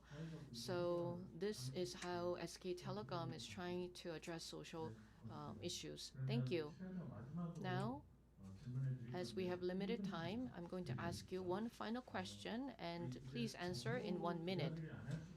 We have to think about government policies. We're discussing ethical AI development and ethical AI use. In your view, what kinds of government policies are needed to ensure that? 네, 짧게. Yes, I'll be brief. I think the most important is the government needs to understand the industrial landscape and situation. When institutions are created and designed without any idea of the reality, then that is very tragic. So therefore, I believe that we need these kinds of venues where we can share opinions and hear the reality across the board and do some fact-finding. I think that's vital. Thank you. 네, 저도 When it comes to government policies, we know that the government comes up with a number of policies and programs, and I hope that private sector and the civil society will be engaged and involved in the development of such policies so that our input can be reflected. And when the government comes up with AI guidelines, there are countries where they don't have any specific AI guidelines. But then we need to compete with companies operating in such countries where there's no AI guidelines. So I believe that there should be some room for maneuver and autonomy and discretion at the level of companies. And when we have an international AI guideline, countries with no such guidelines can also catch up. Thank you very much for your answers. This was rather a short panel discussion, but I'd like to thank you for your kind attention. With that, we would like to wrap up. But then if you have any questions, maybe we can entertain one or two. Okay, questions. 2 questions. We can address 2 questions. Table number 5. Yes, thank you.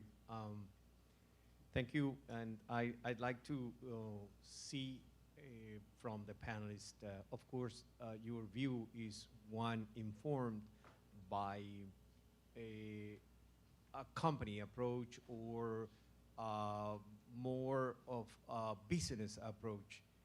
But from a societal aspect, how much room are you making in your ethics space for non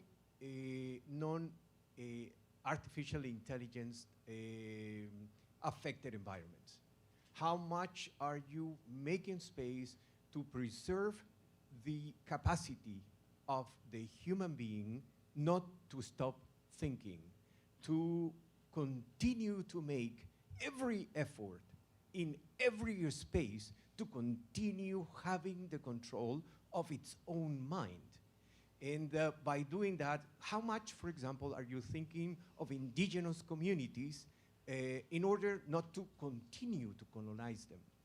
How much are you thinking of the Nucac Macu in Colombia? How much are you thinking of the indigenous peoples in the Sierra Nevada de Santa Marta? Are you preserving, are you taking any measures to not force them into artificial intelligence?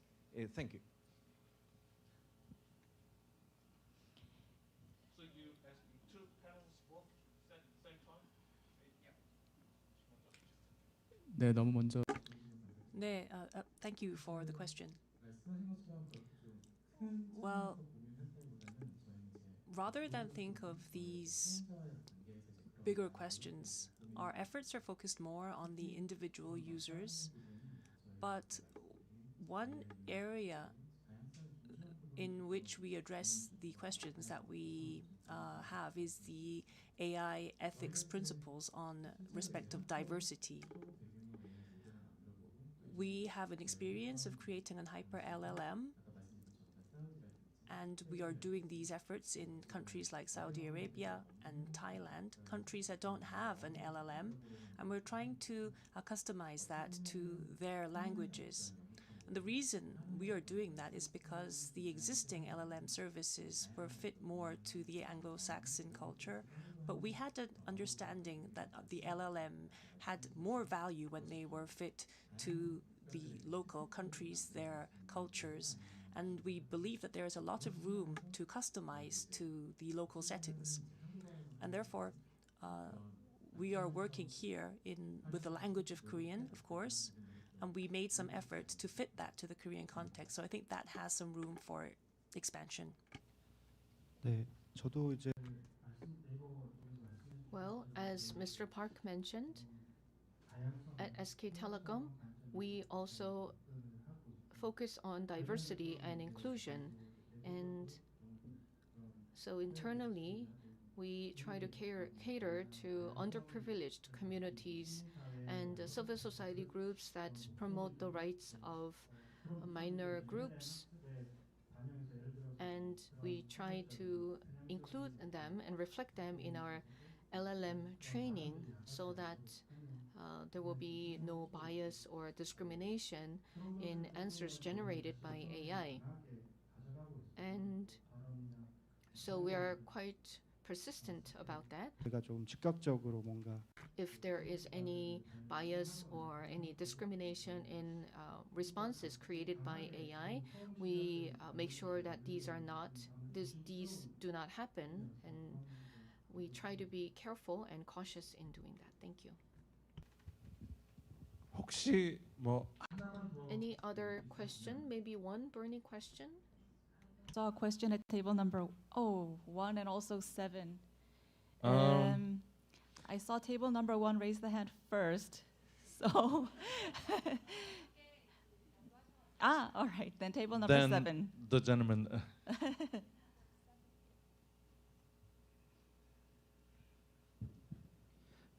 My name is Aliva Kosu Ibu.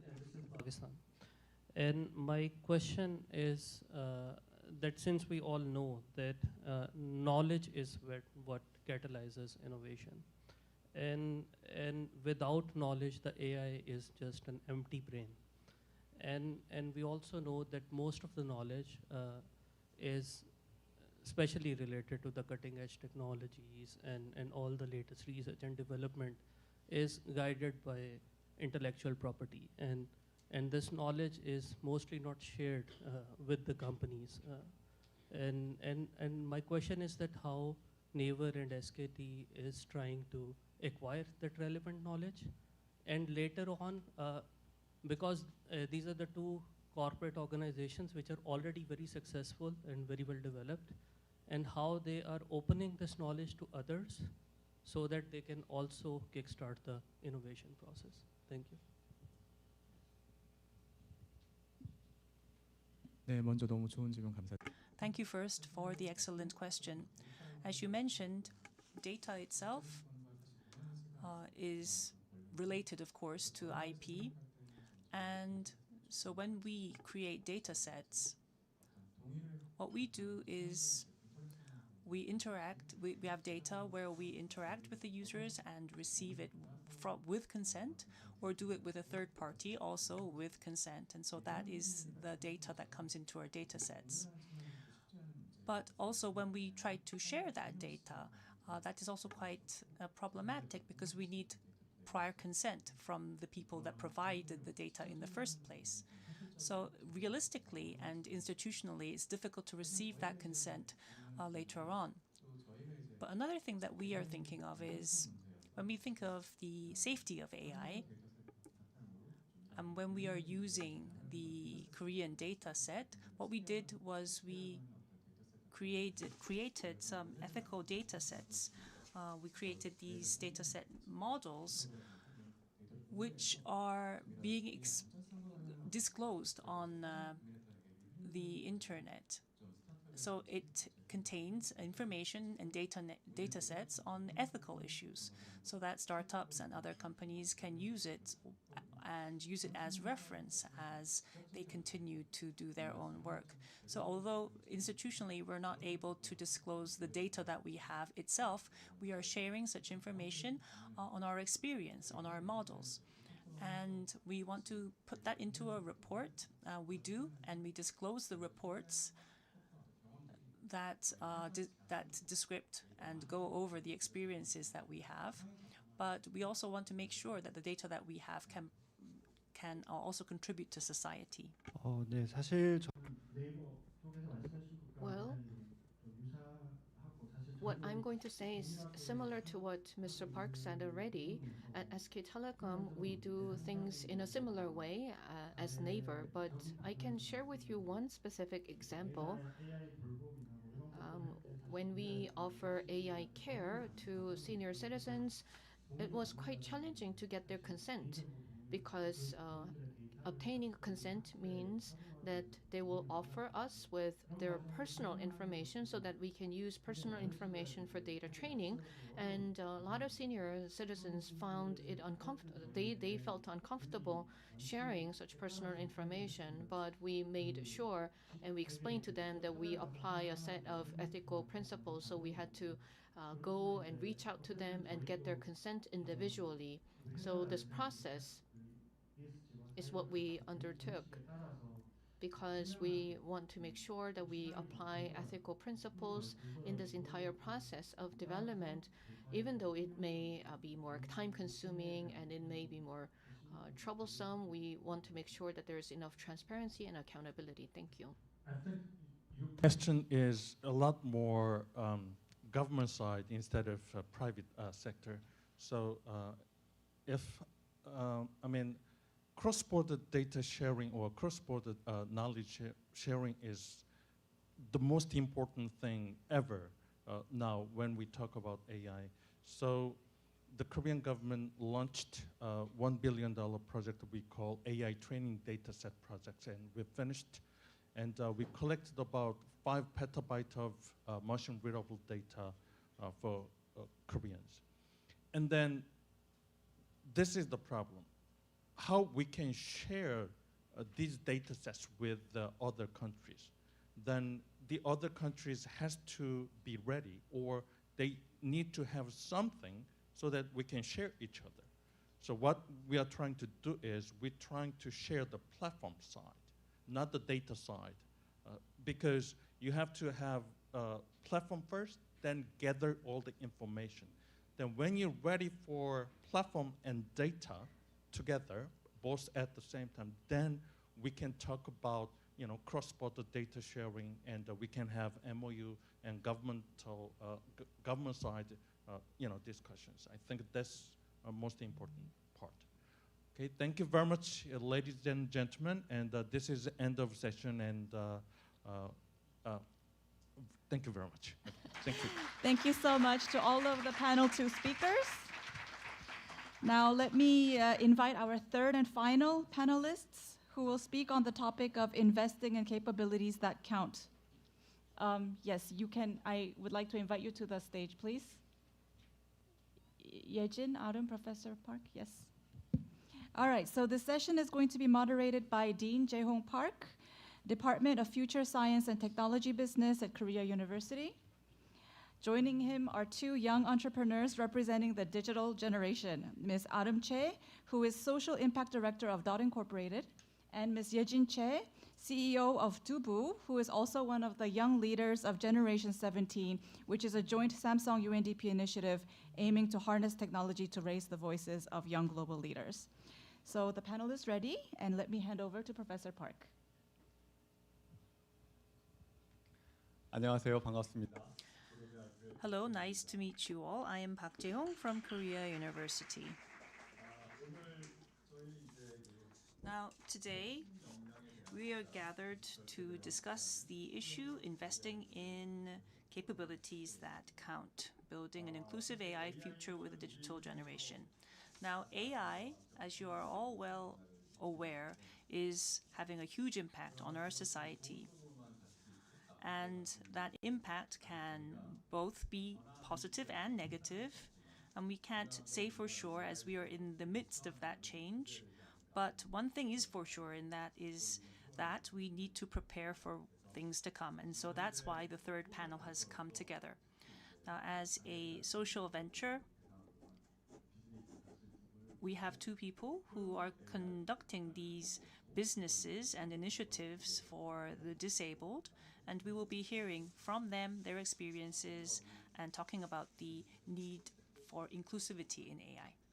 So first, Yejin Che, could you first introduce yourself and introduce us to what you're doing?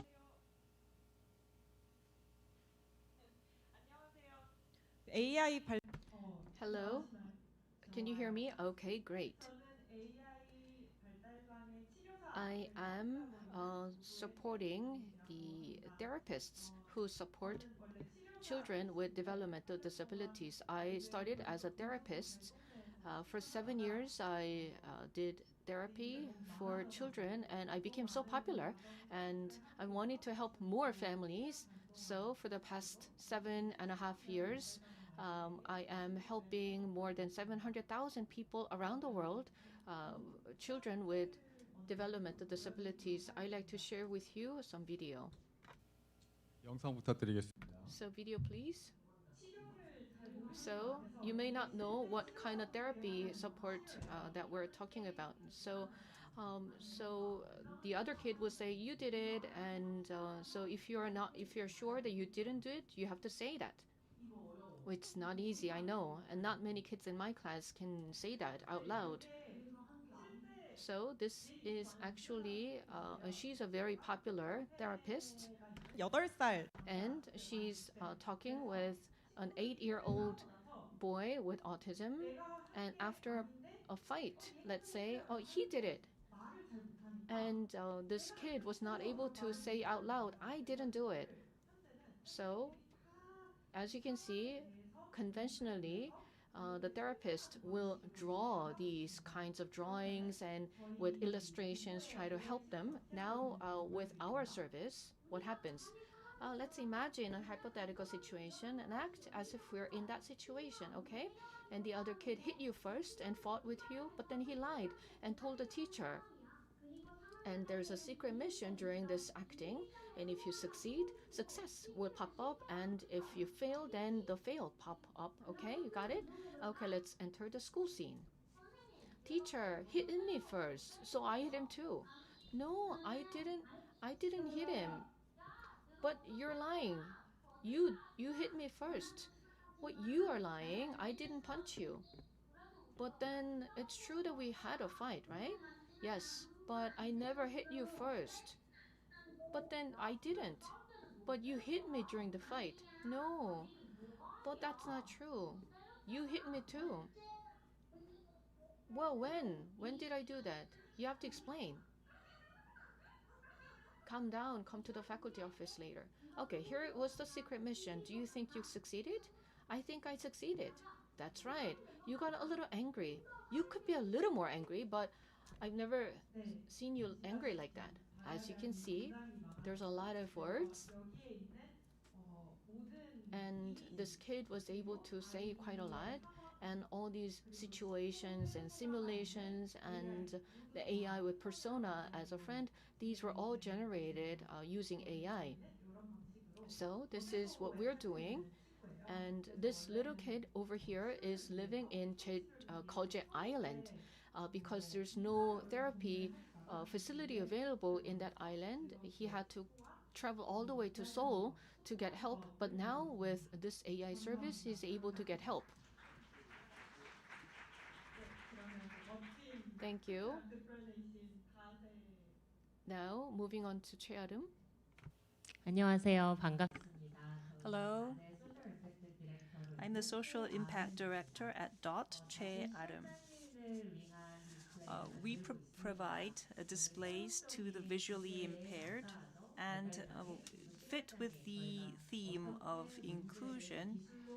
I want to show you how we use our technology to include those who are marginalized. We also have a 2-minute video that we want to share with you. Let's see this before we go. I'm a teacher for the visually impaired like myself. The biggest challenge for us is dealing with graphical learning material like curves, charts, models, or any other visual asset. While we're used to understanding complex topics through visualization, it's much harder for the 285 million blind and visually impaired people worldwide. Tactile books are expensive and rare. Audio descriptions don't work for complex topics. After 7 years of reinventing tactile devices for text, we're now entering a new dimension. DotPad, the first smart tactile graphics display. It can display any visual content from any source, because the innovative dot image processing technology uses AI to analyze and segment images and display them most accurately. DotPad's universal control elements allow you to interact with the content directly on device. Thanks to our partnership with Apple, DotPad gives you access to over 2.2 million apps out of the box. Being able to use all these apps creates a whole new perspective for me. Instead of carrying heavy tactile books with the DotPad, we can now access anything on the internet.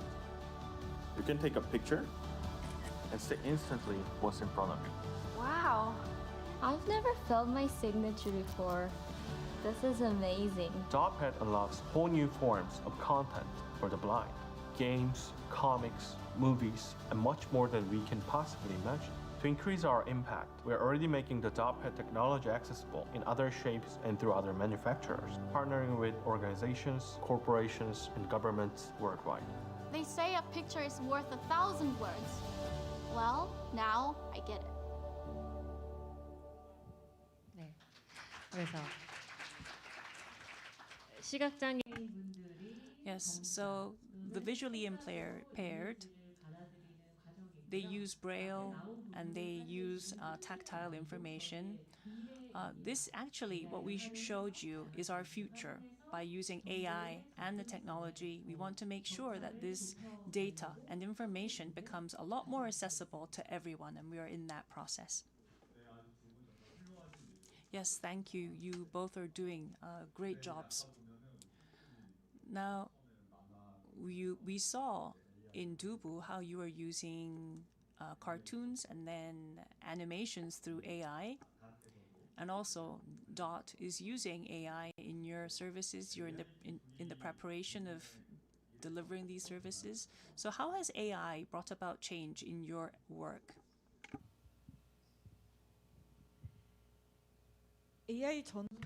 Well, before and after AI, a lot has changed.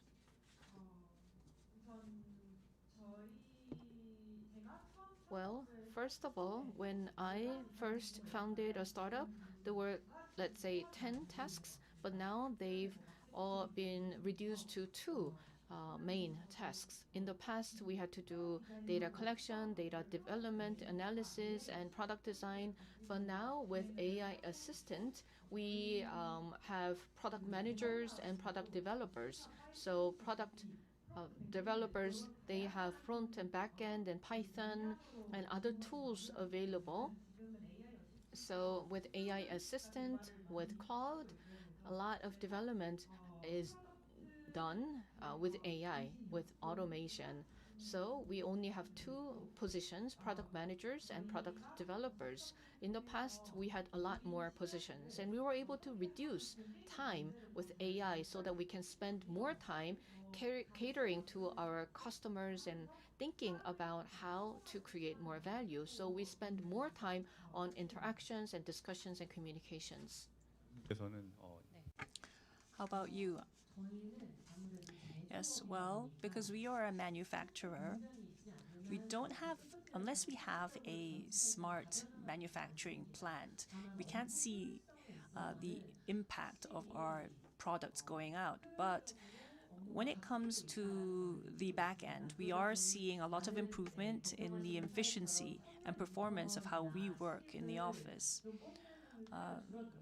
We unfortunately are no longer need to recruit interns or people because we can use AI for that. So we are no longer recruiting assistants, it seems.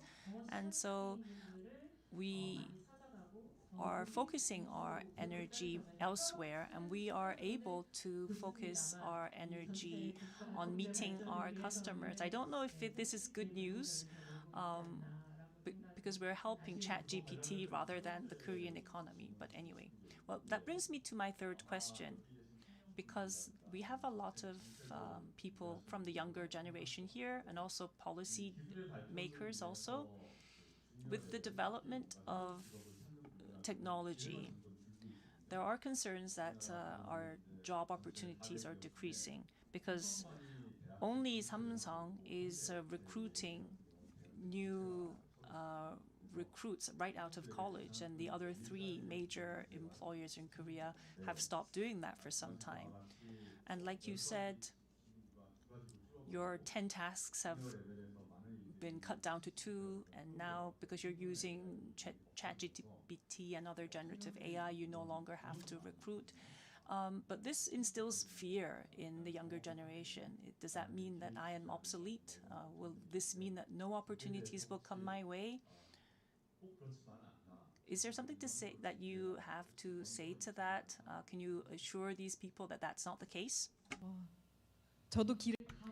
Well, I am going on that journey, so it's not easy to say anything with definite confidence, but I know that there are relatively older people seated in the front, so they have more experience, but these decision makers may not be afraid of losing jobs to AI, but that is the kind of fear that young people in Korea have right now. Let's say they wanted to be a marketer, so they worked hard to be a marketer, but then now AI is doing better in marketing. Likewise, there are many positions like that.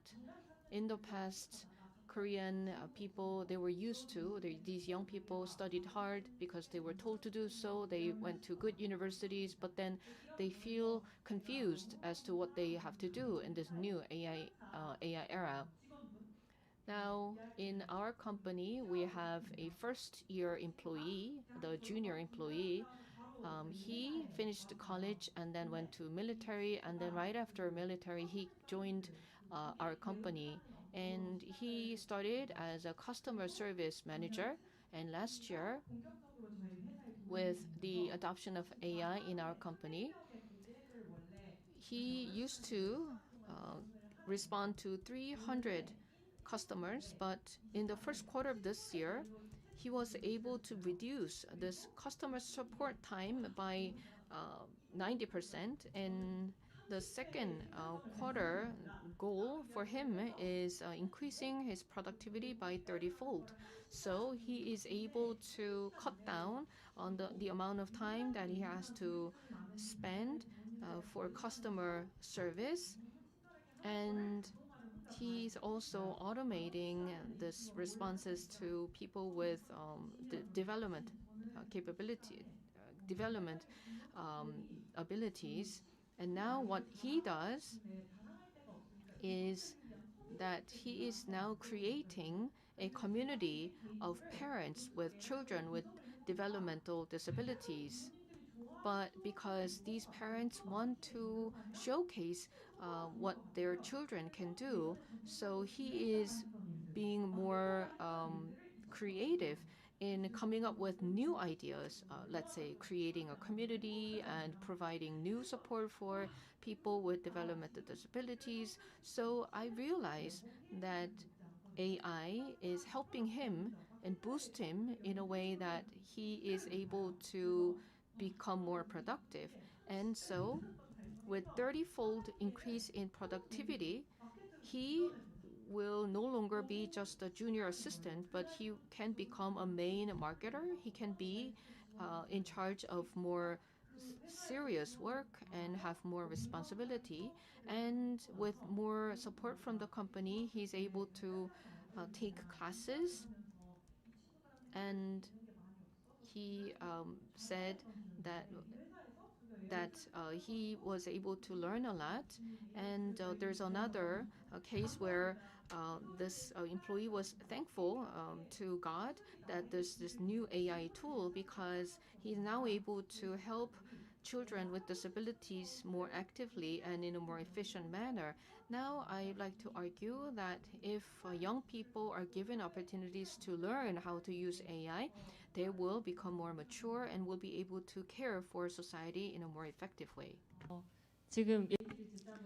Well, while I was hearing this answer, I thought of how we're using AI in our everyday tasks and also on our job. I think that the two are a bit different, because personally, what we use AI to do is we, first of all, have to explain verbally to the visually impaired how these pictures, what they look like. So we had to take hours to actually type out the descriptions. But what we do is we take the photo and we upload it, and we get a verbal summary almost automatically. So this kind of a manual thing that we used to do has been cut down. So a 4 hours worth of work is just a copy-paste task that takes about 5 to 10 minutes. We have some blind employees also, and I manage them in my team. I taught them how to use ChatGPT, and what I asked them to do was to review all of their emails through ChatGPT before sending them off. And what they do is we do the grammar check through ChatGPT, and the logic is also made a lot better. And also when it comes to the job itself, there in Korea, we have 260,000 visually impaired in Korea, and only about 30 or 40% of that population know Braille. And so you usually have a screen reader on your smartphone that has a talk-back function that reads out your messages and mail, which enables you to not rely on Braille. And so verbally, you can give commands. Show me, for instance, what a rabbit looks like, or focus on the rabbit's ear. And when you give that kind of a command, you can have the tactile information come up almost immediately. So that is a great change. Also, personally, like I said, we don't need to recruit new people because the AI creates the meeting minutes. We can always go through the various resources and references, even when writing out a government proposal, for instance. We refer to GPT or Perplexity, these various different models and engines when we write and create documents. So across the board, everything has become a lot more efficient. And also, we believe that it's also inclusive because it opens the doors to the physically impaired, and I believe that there's a lot of possibility there. Yes, so if I summarize what you both have said, it's ultimately we don't need to be fearful for no reason, but I think that we need to be more critical about what we do and perhaps develop on the capabilities that we can use in the future, and that we should not be fearful that AI will dominate us, right? Okay. As you're well aware, in the book Homo Deus, there is the work dataism, how AI can perhaps have better judgment than human beings, and that we will ultimately become part of a huge system. Now, when you think of this issue, do you think that if we become greater thinkers, we will be able to overcome that challenge? Yes. Yes is my answer. I think that yes, we can grow our thinking capability. I want to be positive, but in order to do so, we really need to try harder. And also, I think there's a lot of prompt training ongoing. I also took part in one of those training sessions. But if you want to use prompts well, you ultimately need to put a lot of thought into it and know, first of all, what kind of answer you want. And also you need to verbally explain why you need this kind of a prompt. Because without the right questions, you won't get the right answers. So this when you take part in these kinds of prompt training, it all boils down to yourself. You have to ask yourself, what do I need? Why do I need this? So it all goes back to yourself, the individual. So I think that the education that we go through, the education system is quite different from that. We have to go sit the SATs, but ultimately we need to think more and put thought into what I want and why I want that. And when an answer I don't want comes up, it will be useless if the AI retrieves a question that you weren't asking for in the first place. So I think if we are asked to come up with prompts all the time, this will help ultimately. What do you think? Well, the ability to think is about the ability to redesign and reframe your work. Recently, Mark Zuckerberg from Meta and MS CEO Satya had a conversation, and Satya said that the advent of electricity was fully understood in 50 years, but I hope that this will not be the case for AI, because when electricity was first invented, it took 13 hours to manufacture an automobile. But then for 10 years, people thought about using steam engine, but electricity is about creating conveyor belts. In the past, in the 1920s and 30s, all these very big men had to lift all these car bodies and parts, but then with electricity and conveyor belts, productivity was enhanced hugely, and at the same time, there was this massive shift of tasks from using heavy-built men to people working at the conveyor belt seated. So this was a huge transformation. And in the past, you would not expect your customer support to respond to you right away. But then nowadays, people expect immediate responses from customer support centers because of the use of technology. So we need to understand how trends are changing, and I hope that we will continue to think in a way that we can lead.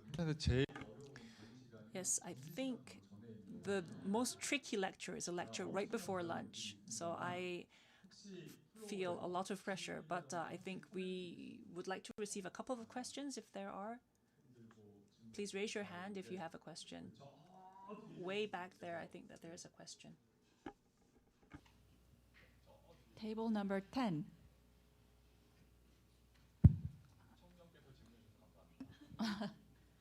안녕하세요. 네. Good morning or good afternoon. I am Yoon Na-kyung at the UNDP Seoul Policy Center.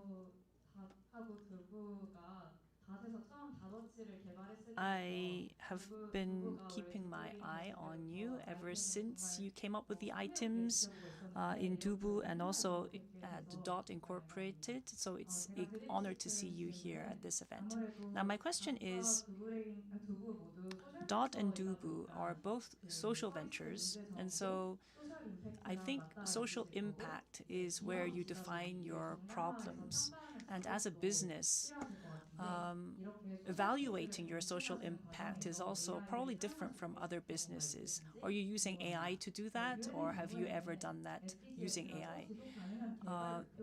The UN, for instance, has SDGs as its index, and it's used and assessed, and there are discussions on how to apply AI here to assess and evaluate the SDGs. So could AI be applied as a tool to assess your social impact? Have you ever done that in your work? Thank you. Thank you very much for a very good question.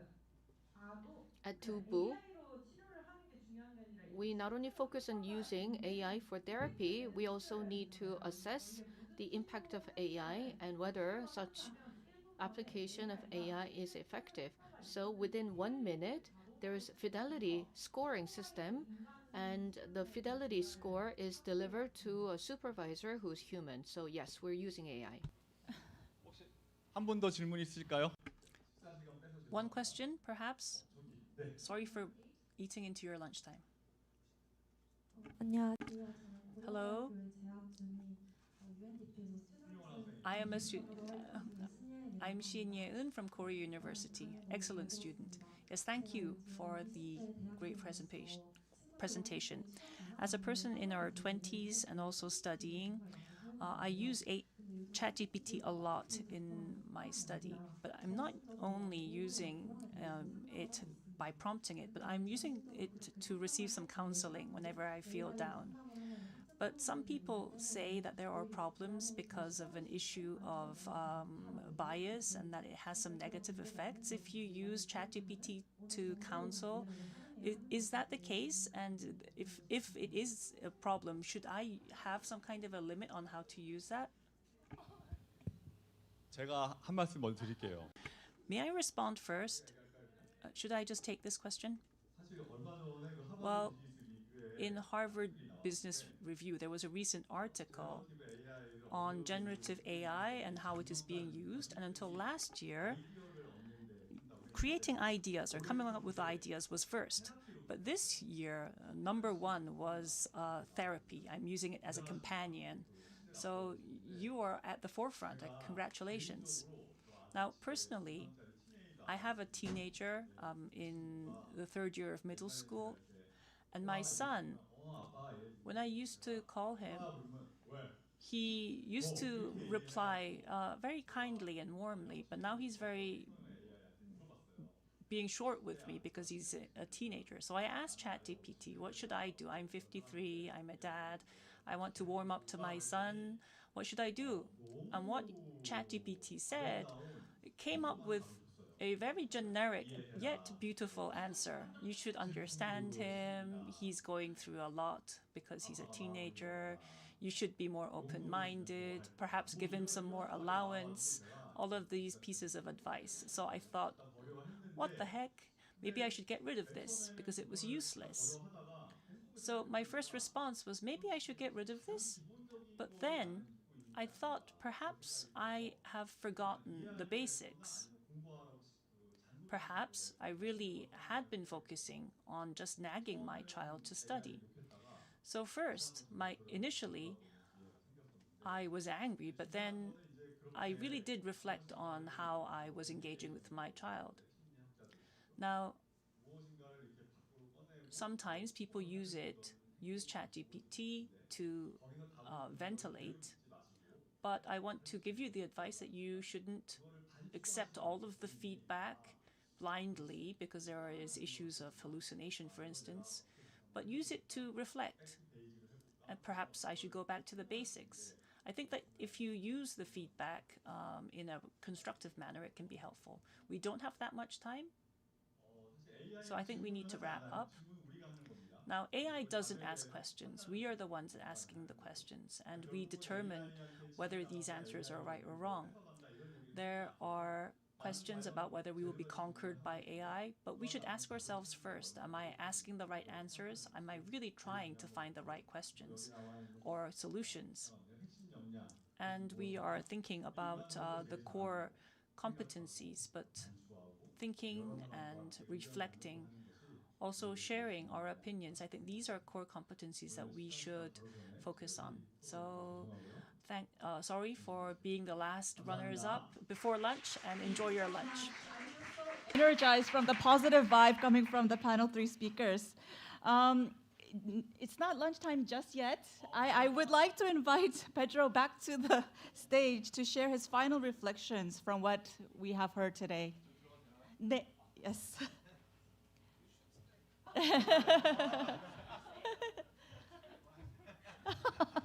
I don't want to be here alone, and the 3 panels were fantastic, so I think that's the most important thing. And the message I took away from this last panel is the one that I would invite all of you to live with, which is do not fear, take control, make the choices that enable people to become better at what they want to do, better at the way they aspire to do, and use AI as a companion, and don't be fearful that it was going to come after you. Use it as a tool to enable you to do more of the things that are important to you. Thank you. Thank you.